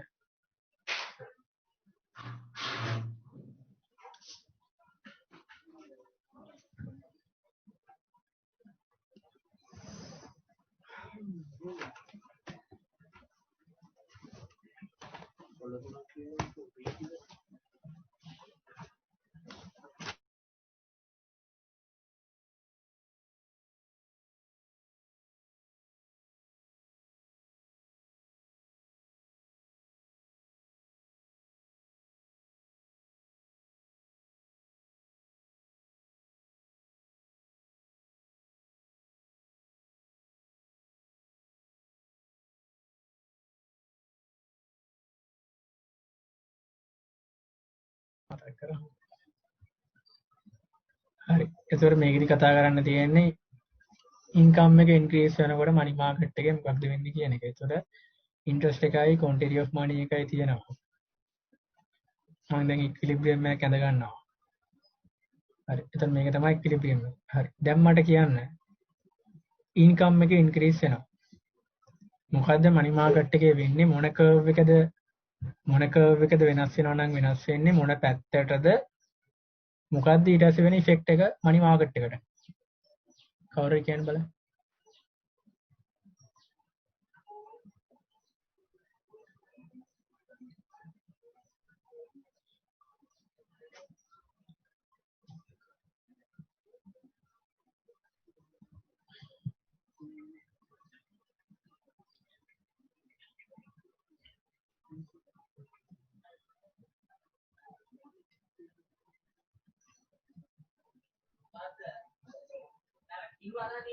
හරි කවිදු කියන්න බලන්න. ඉන්කම් එක ඉන්ක්‍රීස් වෙනකොට මොන කර්ව් එකටද බලපාන්නේ? මුලින්ම කියන්නේ මොන කර්ව් එකටද කියලා MS එකටද MD එකටද? MD එකකට හරි MD කර්ව් එකට බලපාන්නේ. හරි. දැන් ඉන්කම් එක ඉන්ක්‍රීස් වෙනවා. ඒ කියන්නේ ඉන්කම් එක වැඩි වෙනවනේ. ඒතකොට MD කර්ව් එක මොකක්ද වෙන්නේ? MD කර්ව් එක මත ලක්ෂයක් කියනද නැත්නම් MD කර්ව් එක shift වෙනවද? shift වෙනවනේ. shift වෙනවා. මොන පැත්තටද? දකුණටද වමටද? නැත්නම් උඩටද පල්ලෙහාටද? දකුණට. හරි. එතකොට MD කර්ව් එක shift වෙනවා දකුණට.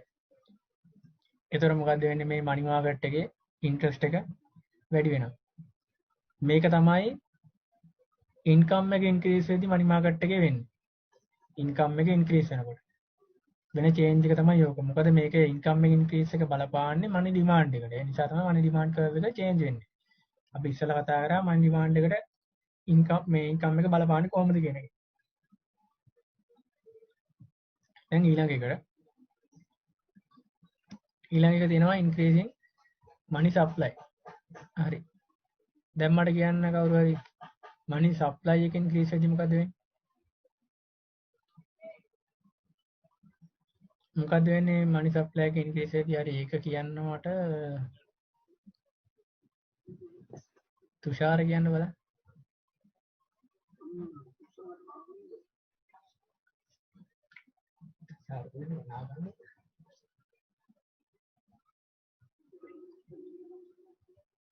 මනි සප්ලයි එක වෙනස් වෙන්නේ නැහැ නේ.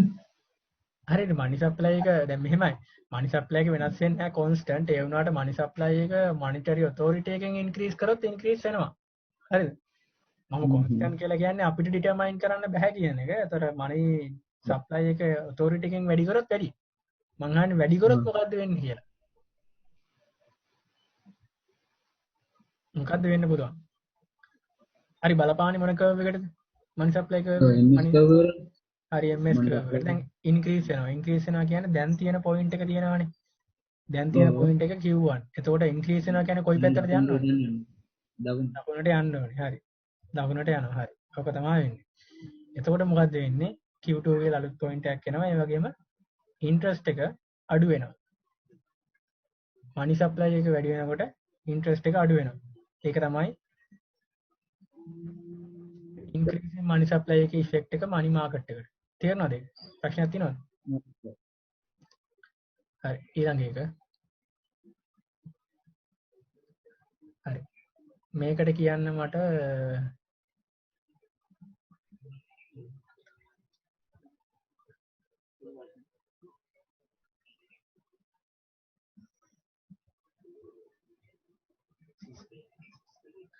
සිසිර කියන්න බලන්න මේකට මොකක්ද වෙන්නේ කියලා. ඉක්විලිබ්‍රියම් එක මම අඳ ගන්න. සිසිර කියන්න ප්‍රයිස් ලෙවල් එක ඉන්ක්‍රීස් වෙනවා. මොකක්ද වෙන්නේ?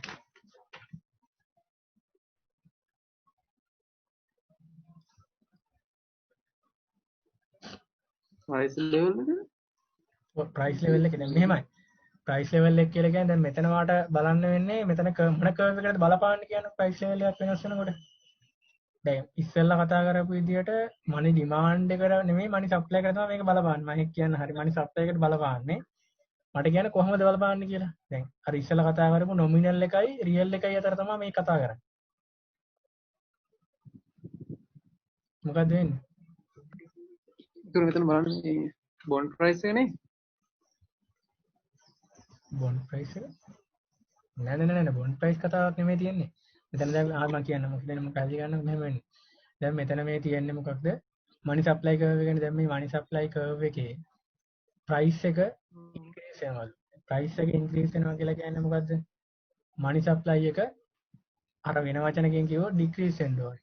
හරිද? මොකද මනි සප්ලයි එක තමයි ඒක මනි සප්ලයි එක තමයි බලපාන්නේ. මොකද අපිට අතර හම්බෙන සල්ලි වල අපිට ගන්න පුළුවන් ප්‍රමාණය අඩු වෙනවා.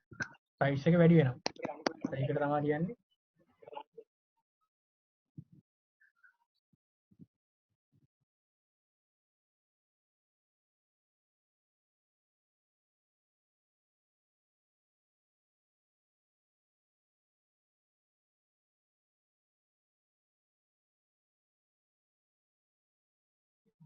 හරි කොහමද මෙහෙම දැන් හිතන්න දැන් අර කලින් අර මුලින් ගත්ත එක්සැම්පල් එක අන්න ක්‍රේ ශක්තිය අඩු වෙනවා.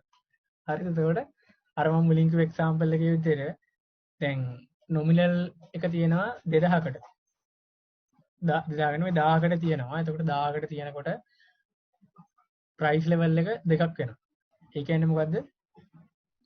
ප්‍රයිස් ලෙවල් එක දෙකක් වෙනවා කියලා කියන්නේ අපේ මේ මනි සප්ලයි එකෙන් අපිට හම්බෙන 1000 නම් හම්බුනේ ඒ 1000ට ගන්න පුළුවන් බඩු ටික භාගයක් වෙනවා.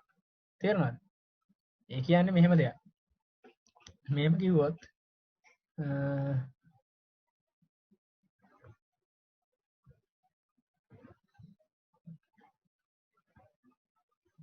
මෙහෙම ගත්තොත් දැන් MS එක 1000ට තියෙනවා. MS එක 1000ට තියෙද්දි ප්‍රයිස් ලෙවල් එක තියෙන්නේ රුපියලයි. හරිද? එතකොට අපිට මේ මනි සප්ලයි එක 1000න් අයිටම් ගන්න පුළුවන් ක්වොන්ටිටි එක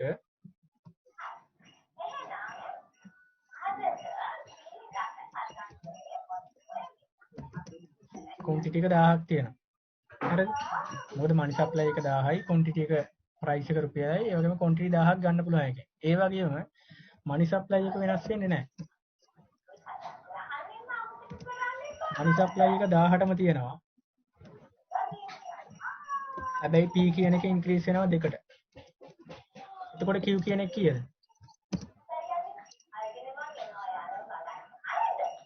Q කීයද? කවුරු හරි ටීවී එක දාලා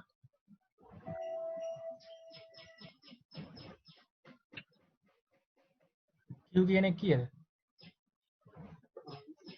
500යි. 500යි. ඒ කියන්නේ මොකද්ද අපිට ක්‍රය ශක්තිය අඩු නැත්නම් ගන්න පුළුවන් ප්‍රමාණය අඩු වෙනවනේ. ඒක තමයි මේ පෙන්නලා තියෙන්නේ. හරිද? එතකොට මෙතන දැන් MS එක වෙනස් වෙන්නේ නැහැ. MS එක වෙනස් වෙන්නේ නැති වුණාට බලන්න හරිනම් MS එක භාගයක් වෙලා තියෙන්නේ. ඒ කියන්නේ MS එක ඇත්තටම අඩු වෙලා තියෙන්නේ. තේරුණාද? MS එක අපිට පේන්නේ නැති වුණාට MS එක අඩු වෙනවා. හරිද? MS එක අඩු වෙනවා කියලා කියන්නේ කර්ව් එක අනිවාර්යෙන් වමට shift වෙන්න ඕනේ. හරිද? මේක තේරෙනවද කියන්නකෝ? ප්‍රයිස් ලෙවල් එක වැඩි වෙනවා කියලා කියන්නේ අපිට ගන්න පුළුවන් ප්‍රමාණය අඩු වෙනවා. ඒ හින්දා තමයි MS එක අඩු වෙනවා කියලා කියන්නේ. මෙතන මේ කැපිටල් MS නෙමෙයි අරන සිම්පල් MS දාගන්න ඕනේ.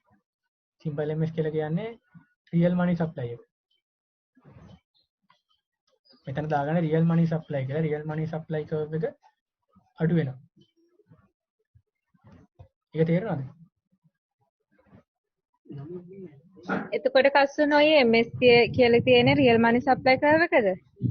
ඔව් මෙතන මේ මම රියල් මනි සප්ලයි කර්ව් එක තමයි ඇඳලා තියෙන්නේ. මම මෙතන MS කියලා දාලා තියෙන නොමිනල් එකේ අර ලාංඡනේ දාගෙන ඒනට රියල් එක ඇඳලා තියෙනවද? MS කියලා සිම්පල් දාගන්න. නෑ මෙතන මේක මට පෙන්වන්න ඕනුනේ ප්‍රයිස් ලෙවල් එක වෙනස් වෙනකොට මොකක්ද වෙන්නේ කියන දැන් හිතන්න මෙහෙම හිතන්නකෝ. දැන් හිතන්න ප්‍රයිස් ලෙවල් එක එකේ තියනවා කියලා. ඒ කියන්නේ ප්‍රයිස් ලෙවල් එක එකයි. හරිද? දැන් ප්‍රයිස් ලෙවල් එක රුපියලට තියෙනකොට MS එකයි MD එකයි කියලා ගත්තොත් මෙතන නොමිනල් එකක් ගත්තත් රියල් එකක් ගත්තත් ප්‍රශ්නයක් නැහැනේ. දෙකම එකයි. නොමිනල් එකේ රියල් එකේ වෙනසක් නැහැනේ ප්‍රයිස් චේන්ජ් එකක් නැතුව ගත්තොත් එහෙම අපි. හරිද? හැබැයි ප්‍රයිස් චේන්ජ් එකක් එක ගත්තොත් එක තමයි ඔය නොමිනල් එකයි රියල් එකයි දෙක වෙනස් වෙන්නේ. හරිද? එතකොට තමයි අපි මේ කර්ව් එක shift කරලා වෙනම පෙන්නුවේ.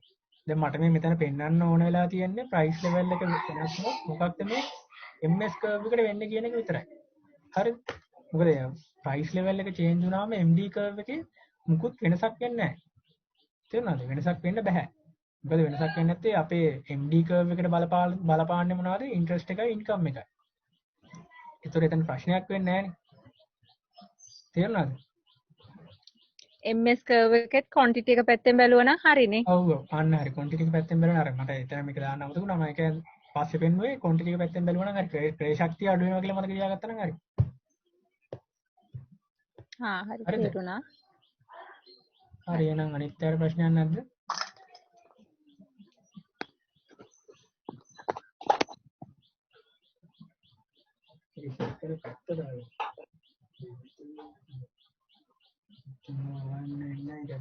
හරි ඊළඟ එක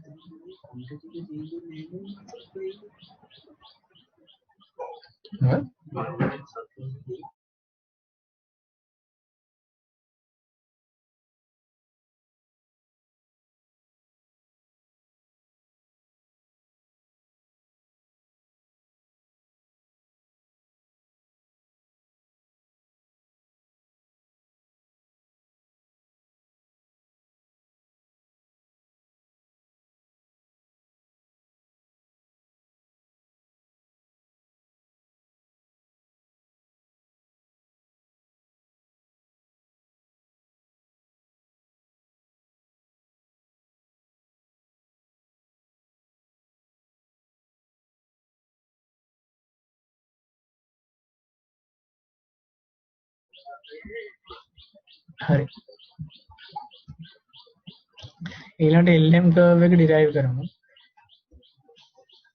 හරි ස්ටෙප් බයි ස්ටෙප් කියන්නම් ස්ටෙප් බයි ස්ටෙප් ඇඳ ගන්න මුලින්ම කරන්න ඕනේ අපි මෙතන මනි මාකට් එකේ ඇඳ ගන්න ඕනේ මනි මාකට් එකේ ඉක්විලිබ්‍රියම් එකක්. මුලින් ඇඳ ගන්න ඕනේ මම මනි මාකට් එකේ ඉක්විලිබ්‍රියම් එකක්. හරි මම දැන් ගන්නවා ඉන්ට්‍රස්ට් එක. ඊට පස්සේ දැන් මෙතන හොඳට බලන්න මේ මනි මාකට් එකේ අරන් තියෙන්නේ මොනවද ඉන්ට්‍රස්ට් එකයි quantity of money එකයි. හැබැයි LM කර්ව් එක අඳිනකොට අපි ගන්නෙ මොනවද ඉන්ට්‍රස්ට් එකයි ඉන්කම් එකයි. එතකොට අනිවාර්යෙන්ම අපිට රිලේෂන්ෂිප් එකක් ගොඩනගන්න නම් මනි මාකට් එකයි ඉන්ට්‍රස්ට් එකයි අපිට අනිවාර්යෙන්ම ගන්න වෙන්නේ මොකක්ද? ඉන්කම් එකේ චේන්ජ් එකක්. හරිද? ඉන්කම් එකේ චේන්ජ් එකක් ගන්න ඕන වෙන හින්දා තමයි අපි මෙතන ගන්නෙ. දැන් මම මෙතන අරගන්නේ ඉන්කම් එක ඉන්ක්‍රීස් වෙනවා කියලා. හරිද? ඒක ගන්න හේතුව තමයි අපිට අනිවාර්යෙන් LM කර්ව් එකට රිලේෂන්ෂිප් එකක් හදන්න ඕන නම් මේ එහා පැත්තේ කර්ව් එකයි මෙහා පැත්තේ කර්ව් එකයි මේකේ මං අනිවාර්යෙන් ඉන්කම් එකත් එක්ක තමයි රිලේට් කරන්න වෙන්නේ. මොකද මේකේ අනිත් ඇක්සිස් එකේ තියෙන quantity of money නෙමෙයි ඉන්කම්. හරිද? ඒ හින්දා තමයි ඉන්කම් එක ඉන්ක්‍රීස් එකක් ගන්න වෙන්නේ. හරි. දැන් මම මෙතන ගන්නවා ඉන්කම් එක ඉන්ක්‍රීස් එක. හරි. මෙහෙමයි ආයි කියන්නම්. දැන් අපි මෙතන මේ මනි මාකට් එක ගත්තොත් මනි මාකට් එකේ ඇක්සිස් වෙලා තියෙන ඉන්ට්‍රස්ට් එකයි quantity of money එකයි. එහෙම නැත්නම් money demand money supply කියන්නේ. හරිද? හැබැයි LM curve එක අඳිනකොට මෙතන මේ අපි අර ISLM curve එකේ ගන්නකොට ඒකේ ඇක්සිස් ගන්නකොට ඒ ඇක්සිස් වල ඉන්ට්‍රස්ට් එක තියෙනවා මේ විදිහට. හැබැයි quantity of money නෙමෙයි මෙතන තියෙන්නේ income. එහෙම නැත්නම් GDP කියලාත් කියනවා. එතකොට ඉන්කම් එක නම් මෙතන තියෙන්නේ අපිට මෙතන මේ මනි මාකට් එකේ ඉන්කම් එකෙන් වෙන චේන්ජ් එකක් නැතුව වෙන චේන්ජ් එකක් ගත්තොත් අපිට මේක රිලේට් කරන්න බෑ මේකට. තේරුණාද? ඒ හින්දා තමයි මෙතන මේ ඉන්කම් චේන්ජ් එකක් ගන්න වෙලා තියෙන්නේ අපිට. එතකොට මම මෙතන ගන්නවා ඉන්කම් එක ඉන්ක්‍රීස් වෙනවා කියලා. එතකොට තමයි මට මෙතන ගන්න පුළුවන් වෙන්නේ ඉන්කම් ලෙවල් එකක් ඉන්කම් ලෙවල් එක වැඩි වෙනවා කියන එක. නැත්නම් අඩු වෙනවා කියන එක. හරිද? ඒ නිසා තමයි මේ ඉන්කම් ලෙවල් එකක් ගත්තේ. හරි. දැන් මම ගන්නවා ඉන්කම් එක ඉන්ක්‍රීස් වෙනවා කියලා.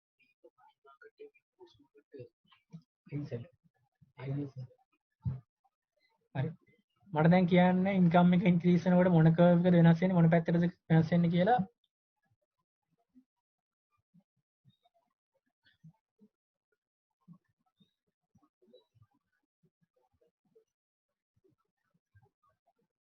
චන්දු කියන්න බලන්න.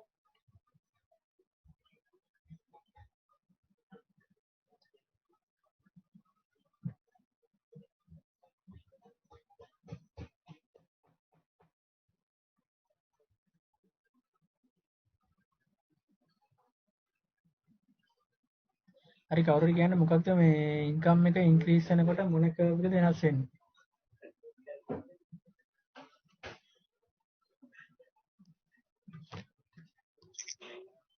MDද? MD වෙනස් වෙන්නේ මොන පැත්තටද?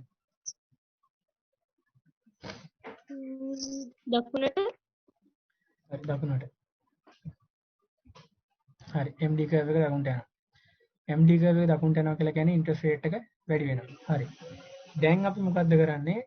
අපි ඉන්කම් එකේ චේන්ජ් එකක් ගත්තා. ඒ වගේම ඉන්ට්‍රස්ට් එකේ චේන්ජ් එකක් වෙලා තියෙනවා. දැන් අපිට කෙලින්ම LM කර්ව් එක අඳින්න පුළුවන් මේ ඉන්ට්‍රස්ට් එකේ චේන්ජ් එක නෙවෙයි ඉන්කම් එකේ චේන්ජ් එක. එතකොට අපි මේක අඳිනකොට මුලින්ම කරන්න ඕනේ මේ ඉන්ට්‍රස්ට් රේට් එක මේ විදිහටම LM කර්ව් එකේ මාක් කරගන්න. හරිද?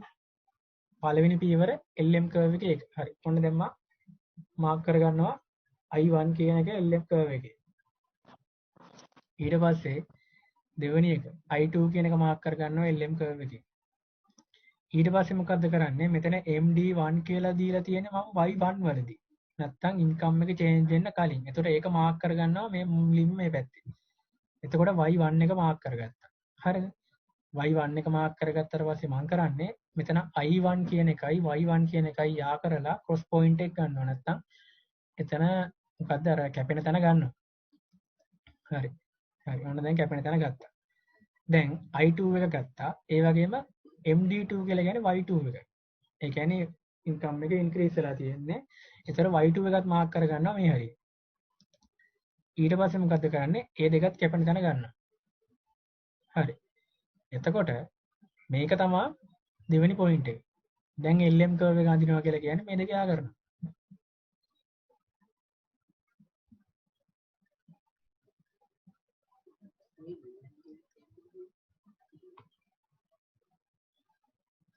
හරිද? මේ LM කර්ව් එක අඳින ප්‍රොසෙස් එකේ කාට හරි මොකක් හරි තේරුම් නැතනක් තියෙනවද? Y වල අර ඉන්කම් එකේ ඒක මාක් කිරීම මාක් කරනකොට Y කොහොම ගත්තද අර ප්‍රමාණය? මෙහෙමයි. ඒ කියන්නේ හිතලා ගත්තේ මෙහෙමයි. දැන් මෙතන MD1 එකේදී Y1 කියලා ගත්තොත් ඒ කියන්නේ ඉන්කම් එක ඉන්ක්‍රීස් වෙන කලින් එක. හරිද? ඒතර MD2 එකේදී තියෙන ඉන්කම් එක ඉන්ක්‍රීස් වුණාට පස්සේ ඒකින්ද මම ඒක Y2 කරා මේක Y1 කරා. එතකොට දැන් Y2 කියලා කියන්නේ Y1 එකට වඩා වැඩි අගයක් නේ. ඒක තේරෙනවනේ. එතකොට ඒක වැඩි වගයක් හින්දා මොකද්ද කරන්නේ y2 කියන එක y1 එකට ඉතින් එහා පැත්තෙන් දාන්න ඕනේ. මෙතන වා පොයින්ට් එක කොහොම ඉඳ තියලා මාක් කරත් ප්‍රශ්නයක් නැහැ. මෙතන වෙන්න ඕනේ i1 එකට y1 එකේ පොයින්ට් එක ගත්තා, i2 එකට y2 එකේ පොයින්ට් එක ගත්තා, දෙක එහා කරා ඉතරයි. හරිද? හරි හරි. ඔව් y assume කරලා ගන්න. ඒ කියන්නේ y එක මෙතන මේ y point එක ඇති කියලා assume කරලා තමයි ගන්න. ඒතකොට එතන මෙහෙමයි. එතන y1 කියන එක අපිට assume කරන්න පුළුවන්. y1 කියන එක assume කරලා බලන්න ඕනේ income එක increase වෙන එකක්ද වෙන්නේ decrease වෙන එකක්ද කියලා. income එක increase වෙන එකක් නම් y එක යන්න ඕනේ right දකුණු පැත්තට. එහෙම නැත්නම් y1 එකෙන් වම් පැත්තට එන්න ඕනේ income එක decrease වෙලා. ඒක බලන්න ඕනේ අපි මොකද්ද වෙන්නේ කියලා. ඒ අරෙන්න එක point එකක් අපි කොහොමවත් assume කරලා තමයි ගන්න. හරිනේ එහෙනම් ප්‍රශ්න නැහැ නේ. ඊළඟ එකට යනවා. කසුන් ඔව් කියන්නේ. y1 කියලා ගන්න මේ q1 තියුණ quantity එකද? නෑ නෑ y1 කියන්නේ q1 නෙමෙයි. මෙතන q1 කියලා කියන්නේ quantity of money කියන එක. ඒ කියන්නේ සල්ලි වලින් දැනට සංසරණය වෙන ටික money market එකේ. මෙතන කියන්නේ ඒක y1 නෙමෙයි. මෙතන කියන්නේ income එකක් ගැන. එතකොට දැන් මෙතන මම q1 ඉස්සෙල්ලා මෙතනක් මොකද කරේ මුලින්ම money market එකේ equilibrium ගත්තා. ඒ කියන්නේ income එක change වෙන කලින් equilibrium එකක් ගත්තා. එතකොට interest එක එනවා. ඒ වගේම money market එකේ income එක වෙනස් වුණාට පස්සේ මොකද්ද equilibrium එක i2 ගත්තා.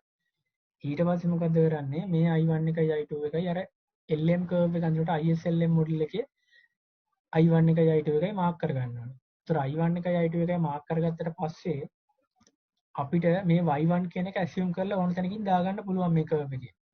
මේ income axis එකේ ඕන තැනකින් දාන්න පුළුවන්. හැබැයි ඒ දාන තැන ඉඳලා බලන්න ඕනේ දෙවෙනි එක. ඒ කියන්නේ දෙවෙනි change එකෙන් පස්සේ income එක increase වුණා හරි decrease වුණා හරි එකෙන් පස්සේ මේ y එක කොයි පැත්තටද යන්න ඕනේ. දැන් වැඩි වුණා නම් අපි දන්නවනේ දකුණු පැත්තෙන් එන්න ඕනේ කියලා. දැන් y2 එක මට මේ වම් පැත්තෙන් දාලා කියන්න බෑනේ income එක වැඩි වෙලා කියලා. තේරෙනවද? ඒතර y1 එකට එහා පැත්තෙන් දකුණු පැත්තෙන් තමයි එන්න ඕනේ y2 එක increase වෙලා. ඒ වගේම y1 එකට වම් පැත්තෙන් එන්න ඕනේ decrease වෙලා. ඒක තමයි මෙතන මේ අර අන්න y1 එක assume කරලා දාන්න පුළුවන්. අරක හැබැයි මේකට accordingly දාන්න ඕනේ. හරිද ප්‍රශ්න තියෙනවද? හරි කසුන්. හරි. හරි ඊළඟ එකට. හරි LM curve එක කියලා කියන්නේ liquidity preference and money supply curve. හරිද? ඒතර LM curve එක කියන්නේ ඒක. ඒ වගේම LM curve එකෙන් පෙන්වන්නේ ඒක definition එකක් කිව්වොත් LM curve shows all combinations between interest and income and such that in every point in the LM curve money market is in equilibrium. එතකොට මෙතන point දෙකක් කියවෙනවා. පළවෙනි point එක තමයි මේකෙන් පෙන්වන්නේ combinations between the interest and income. හරිද? ඒක මතක තියාගන්න ඕනේ LM curve එකෙන් පෙන්වන්නේ interest එකයි income එක අතර තියෙන combination එක. හැබැයි ඒ හැම point එකකම money market එක තියෙන්න ඕනේ equilibrium එකක. ඒතර point දෙකක් තියෙනවා. එකක් interest and income combination එක, අනිත් එක තමයි LM curve එකේ තියෙන්නේ equilibrium එක. LM curve එකේදී money market එකේ තියෙන equilibrium එක. හරිනේ? හරි ඊළඟට LM curve එකේ function එක ගත්තොත් money demand එකේ function එක දාගත්තා, money supply එකේ function එක දාගත්තා. කවුද ඒක ඉරියන්දි දෙනවා ඔලුව ගලවලා යනවද?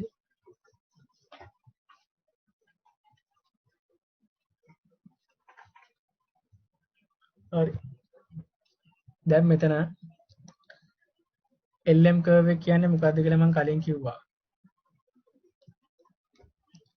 LM curve එක කියලා කියන්නේ combinations of interest and income. මේ වගේම every point in the LM curve money market is in equilibrium. එතකොට මේ තියෙන්නේ money demand එකේ money supply එකේ function දෙක. ඒ දෙකේ ප්‍රශ්නයක් තියෙනවද?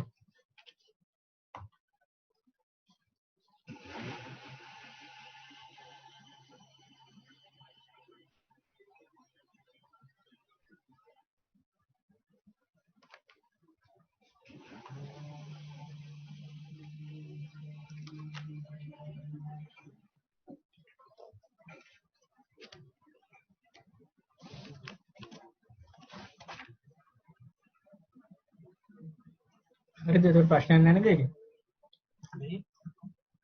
ඒ කියන්නේ මෙතන දැන්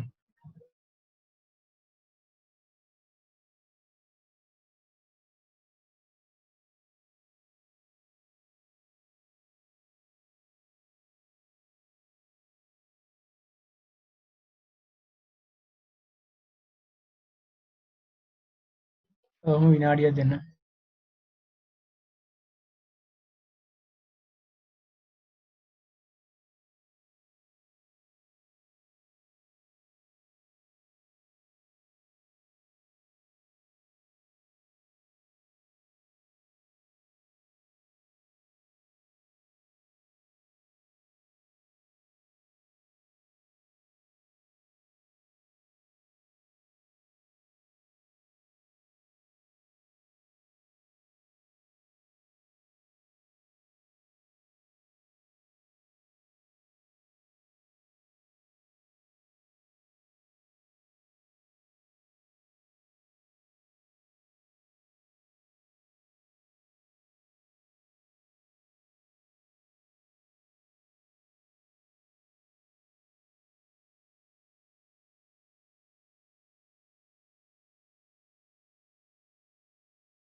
හරි. හරි එතකොට මෙතන MD බාර නෙමෙයි MD එන්න ඕනේ. ඒකයි මම මේ MD බාර නෙමෙයි MD එන්න ඕනේ. ඒකයි වෙනස් කරේ. එතකොට මෙතන ගත්තොත් මේ තියෙන්නේ රියල් මනි ඩිමාන්ඩ් එක. ඒ වගේම රියල් මනි ඩිමාන්ඩ් එක කියලා කියන්නේ මනි ඩිමාන්ඩ්, නොමිනල් මනි ඩිමාන්ඩ් එක බෙදෙනවා ප්‍රයිස් ලෙවල් එකේ. ඒ වගේම මනි ඩිමාන්ඩ් එකේ ෆන්ක්ෂන් එක ගත්තොත් එන්නේ MD බාදන KY ඍණ HI. ඒ වගේම මනි සප්ලයි එක ගත්තොත් මෙතනත් රියල් මනි සප්ලයි එක. එතකොට රියල් මනි සප්ලයි එක ගන්නකොට මෙතනත් MS බා එන්න ඕනේ. MS බා බෙදීම P බා. P බා දැම්මත් කවන්නේ ප්‍රයිස් ලෙවල් එකත් කොන්ස්ටන්ට් කියලා ගන්න හින්දා. එතකොට කොහොම හරි මෙතන එන්න ඕනේ MS බා. හරිද? මේ ෆන්ක්ෂන් එකේ මොකක් හරි ප්‍රශ්නයක් තේරෙන්න නැත්නම් තියෙනවද?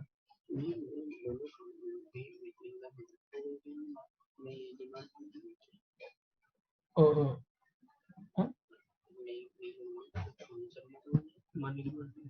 නෑ නෑ මෙතන යාරි. නෑ එතන අර මම රියල් මනි ඩිමාන්ඩ් එක තව විදිහට පෙන්වන්න පුළුවන් නේද?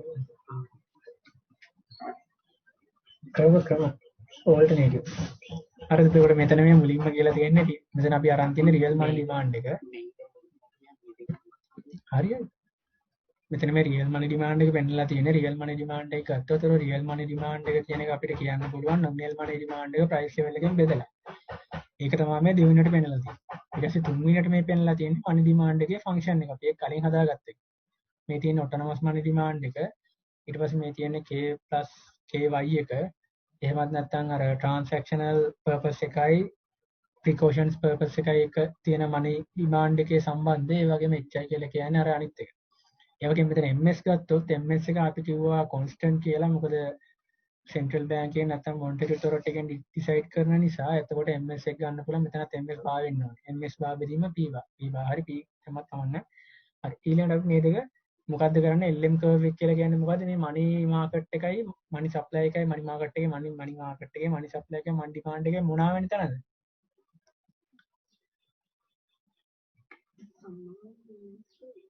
ඉක්මනට කියන්නේ කවුරු හරි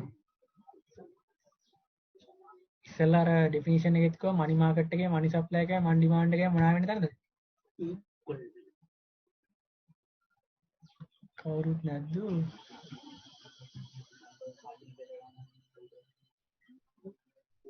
equal ඔව් equal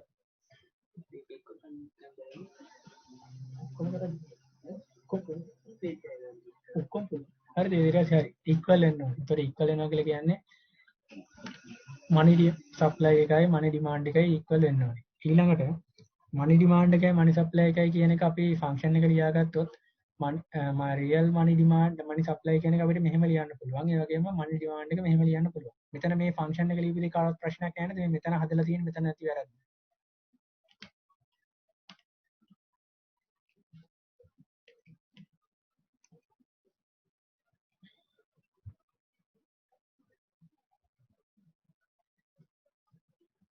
දැන් මම මුලින්ම කියන්නම් මෙතනදී අපි කරන්නේ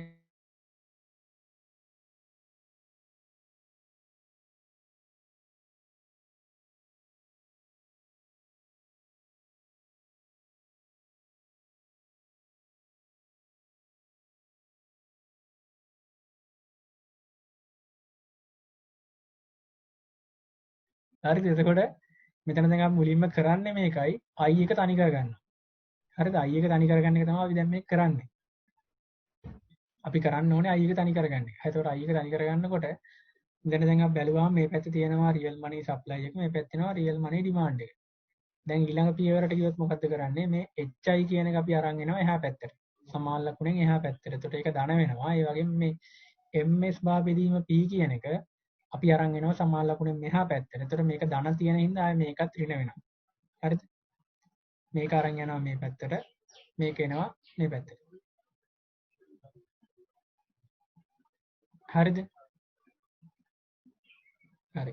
ඊළඟ පියවර දැන් මොකක්ද වෙලා තියෙන්නේ? මේ පැත්ත අපිට තනි කරගන්න ඕනේ h නෙමෙයි i නේ. එතකොට i තනි කරගන්න ඕනේ. හැබැයි මෙතන hi කියලා දෙකම තියෙනවා. දැන් අපි මේ මුළු ෆන්ක්ෂන් එකම ආයේ h වලින් බෙදුවොත් i කියන එක මේ පැත්තේ තනි වෙනවා. ඒතර අපි ඊළඟට කරන්නේ අන්න ඒක. h වලින් සම්පූර්ණයෙන්ම බෙදෙනවා.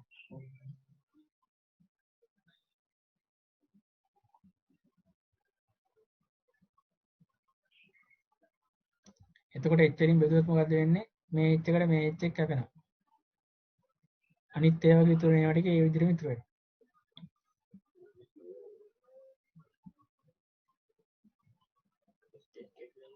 හරි. ඊළඟ පියවර ගන්නකොට අපිට මොකක්ද වෙන්නේ? එතකොට i එක තනි වෙන්න ඕනේ. i එක තනි වෙනවා. md බා බෙදීම h ඒ වගේම මයිනස් රියල් මනි සප්ලයි එක දැන් මෙතන මේ කරලා තියෙන්නේ මේකයි. දැන් මෙතන මේ රියල් මනි සප්ලයි එක තියෙන්නේ මේ පැත්තේ ky එක තියෙන්නේ මේ පැත්තේ. මම කරලා තියෙන්නේ මේ ky කියන එක අරන් ගිහින් තියෙනවා එහා පැත්තට. ඒක තමයි මෙතන ky එක කොනට ගිහින් තියෙන්නේ. නැත්තම් කන්ෆියුස් වෙන්න එපා. මුකුත් වෙන මුකුත් කරලා නැහැ. එහාට නිකන් අරන් ගිහින් විතරයි. මෙතන මේ තියෙන ky කියන එක ධන ky කියන එක අරන් ගිහින් තියෙනවා මෙන්න මෙතනට. ඒ කියන්නේ එහා පැත්තට. ධන ලකුණ ඒ විදිහටම දාගන්නවා. ඒ වගේම මෙතන මේ තියෙන එක මනි සප්ලයි එක. මේ මනි සප්ලයි එක මං අරන් ආවා මේ පැත්තට. එච්චරයි කරලා තියෙන්නේ වෙන කිසිම වෙනසක් කරලා නැහැ.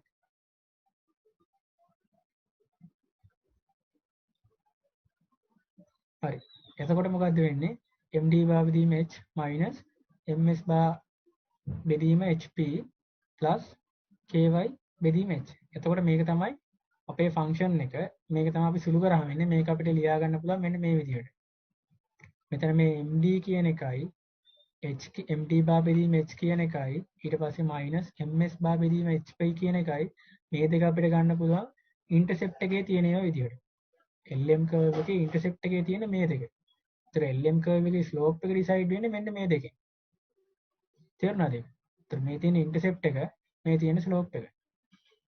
අර අපි කලින් මුලින්ම අර goods market එකේ එහෙම කරනකොට කරා autonomous component ටික එක ළඟට ගත්තා.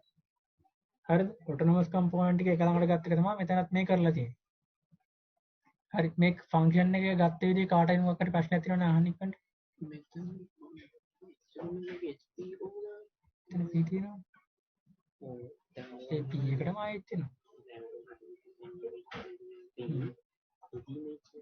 ඔක ආයෙ වැඩි කරාම ඔක මාරුනම ගන්න තියෙනවා. දැන් මෙතන හරි හම් ඉන්න. මෙතන දැන් එන්නේ බෙදීම බෙදීම ඉස්සෙල්ලා එහෙම බෙදීම මේක වැඩි කිරීම මේක වැඩි කිරීම කරන එක මේකට නෙමෙයි මේ අට පදයට එන්නේ. අට පදේ බෙදන්නේ. හරි ඒකට ගත්තට පස්සේ බා බෙදීම t වැඩි කිරීමේ බෙදීම එක. උඩරම නෑ. හරි මෙතන මේ HP ආපකෙන් මොකක් හරි ප්‍රශ්නයක් තියෙනව නෑ නේද? තේරෙන්නේ නැති දෙයක් තියෙනවා නම් කියන්න.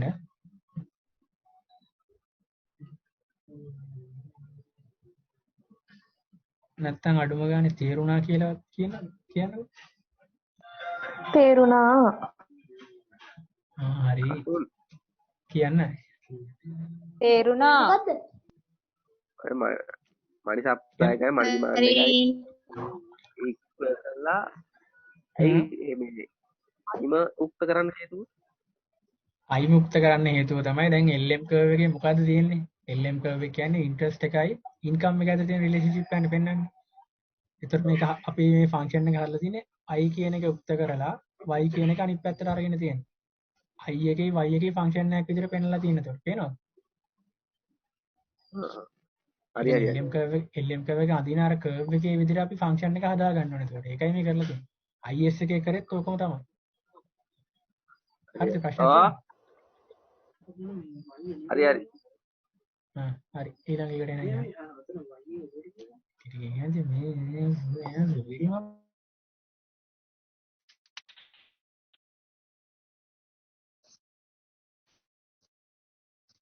මේ ඒක නිකන් අර මම කියන්නේ ස්ලෝප් එක ගන්න දෙන්නේ මේ ඊළඟ එකට යන්න.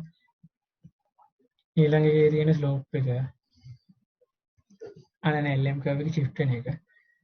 LM කර්ව් එක shift වෙනවා දැන්. LM කර්ව් එක shift වෙනවා කියලා කියන්නේ මොකද්ද change වෙන්නේ? කවුරු කියන්නේ LM කර්ව් එක shift වෙනවා නම් මොකද්ද change වෙන්නේ කියලා?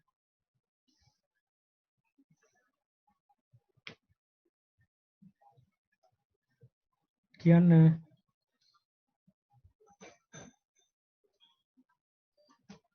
දැන් මම ඉස්සෙල්ලා LM කර්ව් එකේ ෆන්ක්ෂන් එක කිව්වතර ඒ ෆන්ක්ෂන් එකට අනුව බැලුවාම LM කර්ව් එක shift වෙනවා නම් මොකක්ද වෙනස් වෙන්න ඕනේ?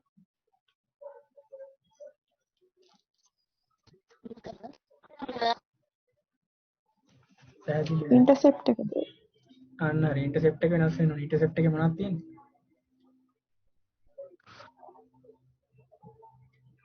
ඔතන ප්‍රධාන වශයෙන් ගත්තොත් මනි ඩිමාන්ඩ් එකයි මනි සප්ලයි එකයි නේද ගන්න වෙන්නේ.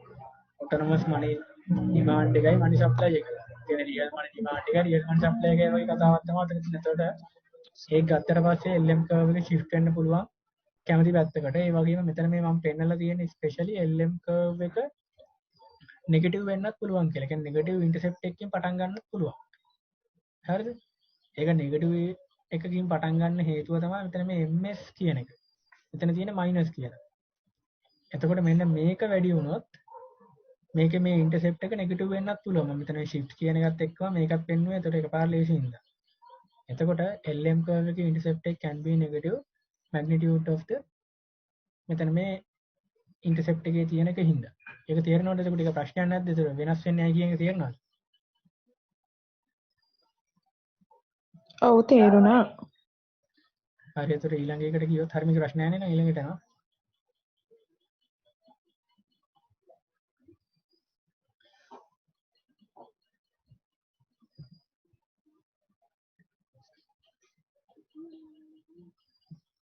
හරි ඊළඟ එකේ තියෙනවා ස්ලෝප් එක. දැන් මම ඉස්සෙල්ලා කිව්වා ස්ලෝප් එක පෙන්වන්නේ මොකෙන්ද?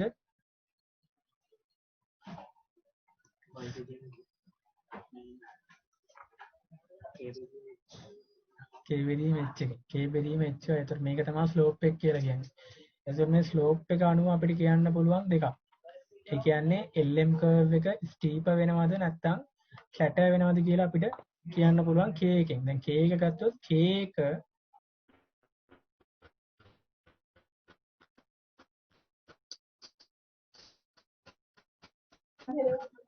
හරියන පටන් ගමු.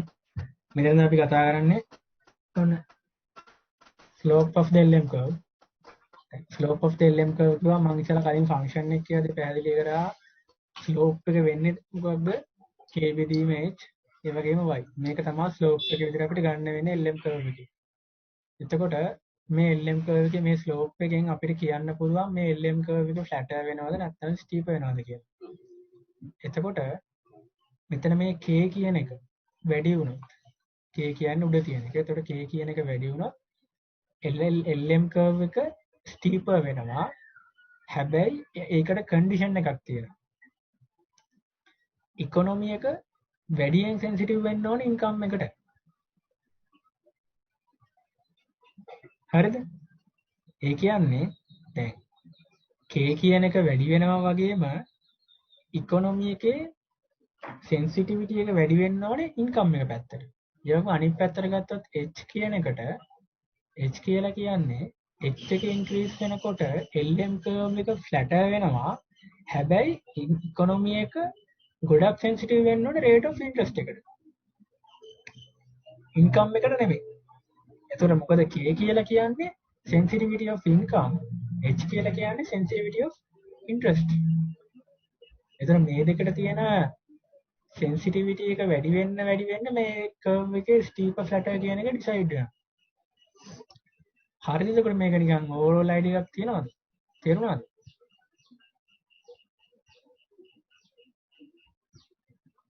මේක මේ ඉතර දෙයක් නෑ මම මේ නිකන් පැහැදිලි කරේ K එකට ගොඩක් sensitive වුණා මොකක්ද වෙන්නේ I එකට ගොඩක් sensitive වුණා මොකක්ද වෙන්නේ කියන එක curve එකට. මේක පැහැදිලිද?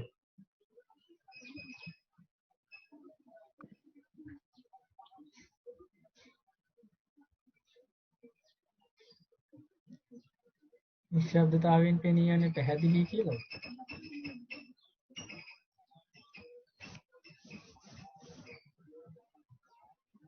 හරි එන ඊළඟ එකට යනවා.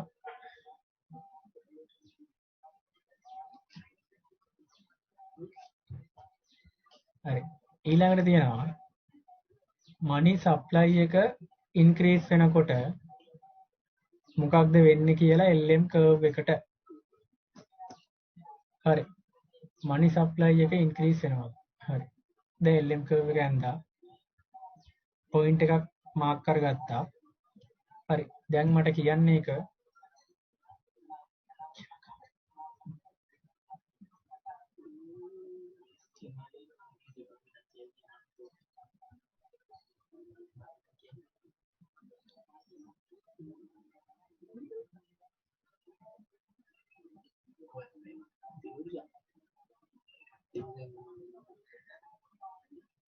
හරි දිනුෂ කියන්න බලන්න.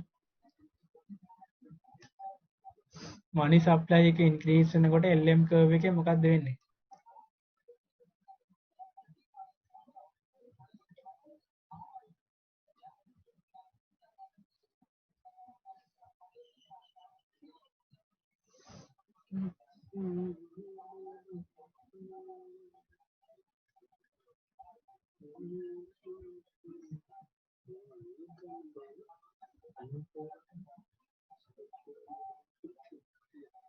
කවුරු හරි කියන්න.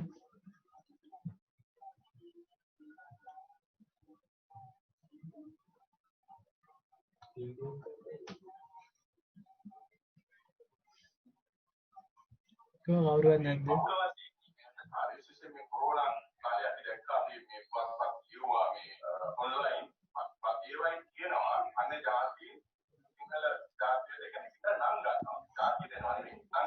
money supply එක වැඩෙනකොට LS curve එකේ point එක වෙනස් වෙනවා. නෑ point එකක් නෙමෙයි.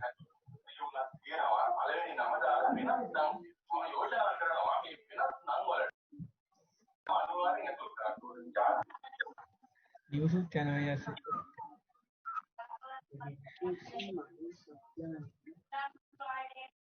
හරි මේක කියන්න මෙහෙම කියන්න. ලක්ෂිකා කියන්න. ලක්ෂිකා කියන්න බලන්න. අනේ මට ඉන්න බැරි වුණා මේ ඩේට් ඉවරයි මම ආයෙ මට දන්නේ නැහැ මොකද ප්‍රශ්නේ කියලා මොකක්ද අහුවේ. හරි මෙහෙමයි increase in money supply කියන්නේ money supply එක increase වෙනකොට LM curve එකට මොකද්ද වෙන්නේ? LM curve එකේ intercept එකට තමයි බලපාන්න ඕන.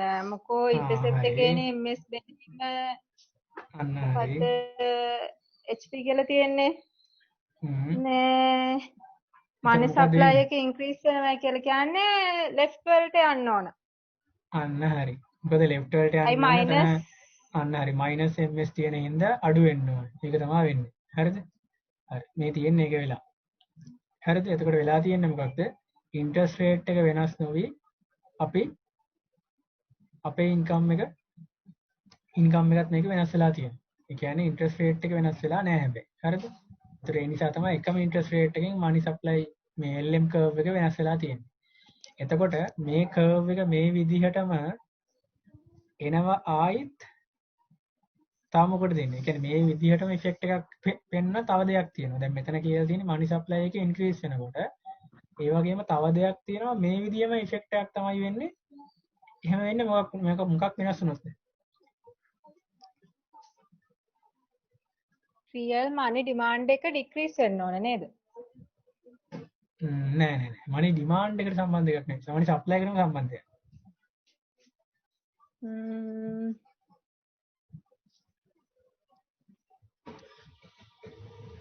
ඔය කියන්නේ decrease in the price level. price level එක decrease වුණාමත් මොකද්ද වෙන්නේ? මනි සප්ලයි එක increase වෙනවා. තේරුණාද? මේ වෙච්ච විදිහටමයි මේ විදිහටම දෙයක් වෙන්නේ ආයේ decrease in the price level. හරිද? ඔව් අඩිනෝම් යට තියෙන්නේ P කියන එකනේ නේ. හරි. එතකොට decrease in the price level කියන එක උනාට පස්සේ මොකද වෙන්නේ? ආයෙත් මේ විදිහටම effect එකක් තමයි වෙන්නේ. හරි. එතකොට මේකේ මෙතන දැන් increasing money supply කිව්වත් මේ curve එක මේ විදිහමයි, decreasing the price level කිව්වත් මේ විදිහමයි, කිසි වෙනසක් නැහැ. හරි. දැන් ඊළඟ එකට මේක ඇඳ ගන්න ඕනේ නේද?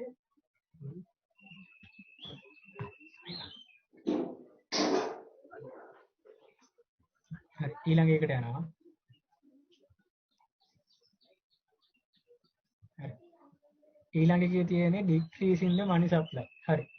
දැන් මට කියන්න වෙන එක්කෙනෙක් මේ ප්‍රියදර්ශිනී කියන්න දිනුෂා.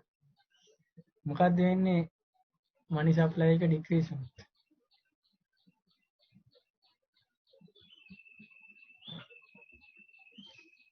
මොකද්ද වෙන්නේ money supply එක decrease වුණොත්?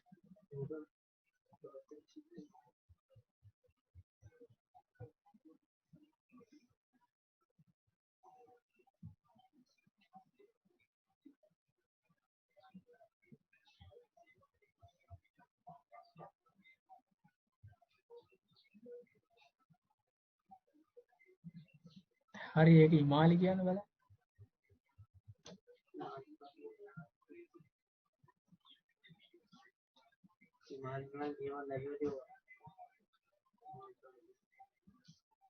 ඉමාලි කියන්නේ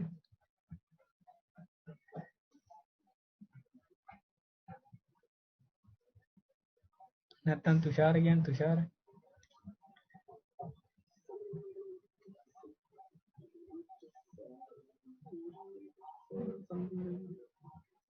LM curve එක වමට හිතන්න වෙනවා. හරි.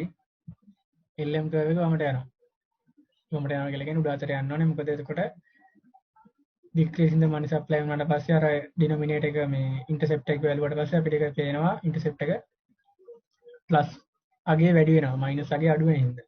හරිද? එතකොට ඒ තියෙන එකෙන් තමයි y එක decide වෙන්නේ. තියෙන interest එකට හරිය. ඊළඟට එතකොට වෙලා තියෙන LM curve එක උඩට shift වෙලා. ඒ වගේම තමයි මේ වගේම effect එකක් ආයෙත් හම්බ වෙනවා increase in the price level. price level එක increase වුණාම ආයෙත් මේ curve එක මේ විදිහටම මේ effect එකම තමයි එන්නේ. හරිද? තේරුණාද ඒක?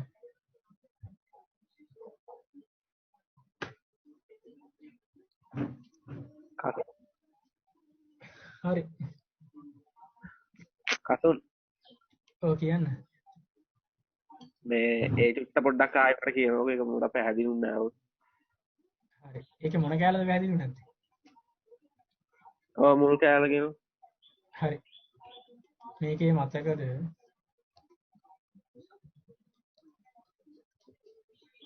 මෙතන මම මේ ගත්තා නේද ඉන්ටර්සෙප්ට් එක. මෙතන මම ඉන්ටර්සෙප්ට් එක හදාගත්තානේ. මේ ඉන්ටර්සෙප්ට් එක බලන්න. මේ ඉන්ටර්සෙප්ට් එකේ මනි සප්ලයි එක වැඩි වෙනවා කිව්වොත් මොකද්ද වෙන්නේ? MS කියන එක වැඩි වෙනවා. MS කියන එක වැඩි වුණොත් මොකද්ද වෙන්නේ? මයිනස් අගේනේ වැඩි වෙන්නේ. පේනවද? ඔව්. MD බෙදීම H කියන එකෙන් MS කියන එක අඩු කිරීමක් තියෙනවා. එතකොට ඒක අඩු වෙනවා. ඒ කියන්නේ LM curve එකේ ඉන්ටර්සෙප්ට් එක පල්ලෙහාට යනවා. එතකොට LM curve එක දකුණට shift වෙනවා නැත්තම් හරිද? තේරෙනවද? MS ඔව් කියන එක හරි එතන increase හරි. වෙනවා කියන්නේ ඒක හරි. ඊළඟට ආයෙ මම ගත්තේ MS එක increase වෙනවා නැත්තම් price level එක decrease වෙනවා. දැන් price level එක ගත්තොත් මේ තියෙන්නේ P. P තියෙන්නේ බලන්න MS ඔව්. යට. එතකොට P කියන එක අඩු වුණොත් මොකද වෙන්නේ? MS කියන එක ආයෙ වැඩි වෙනවා. මේක fraction එකක් නේ. භාගයක් නේ. ඔව්. එතන මේ භාගය ගත්තට පස්සේ මේ භාගය සුළු කරාම එනාගේ වැඩි වෙනවා යට එක අඩු වෙනවා. එතකොට ආයෙ මොකද වෙන්නේ? MS කියන එක වැඩි වෙන හින්දා මෙතන මයිනස් අගේ වැඩි වෙලා කර්ව් එක පල්ලෙහාට යනවා. ඒක තේරෙනවද? ඔව් හරි හරි. හරි. ඊළඟට මම කිව්වේ decrease in the MS. එතකොට MS එක decrease වෙනවා කියලා කියන්නේ මොකද්ද? මේ මයිනස් අගේ අඩු වෙනවා. මයිනස් අගේ අඩු වෙනවා කියලා කියන්නේ මෙතන මේ පැත්තේ ප්ලස් අගේ වැඩි වෙනවා. ඒ කියන්නේ මොකද්ද? මේ කර්ව් එක දකුණට shift වෙනවා. දකුණට නේ වමට shift වෙනවා. හරිද? ඊට පස්සේ මම ආයෙකෝ price level එක increase වෙනවා කියලා. price level එක increase වෙනවා කියලා කියන්නේ මෙතන P. P කියන එක වැඩි වෙනවා. P කියන එක වැඩි වෙනවා කියලා කියන්නේ මොකද්ද? මෙතන මේ MS වලට එන අගය absolute value එක අඩු වෙනවා හරියට. මොකද මේක භාගයක් නේතර බෙදෙන අගය වැඩි වෙන හින්දා අඩු වෙනවා. ඒතකොට ආයෙ මොකද්ද වෙන්නේ? ආයෙත් ඒ effect එක ඒ විදිහට වෙනවා. හරි.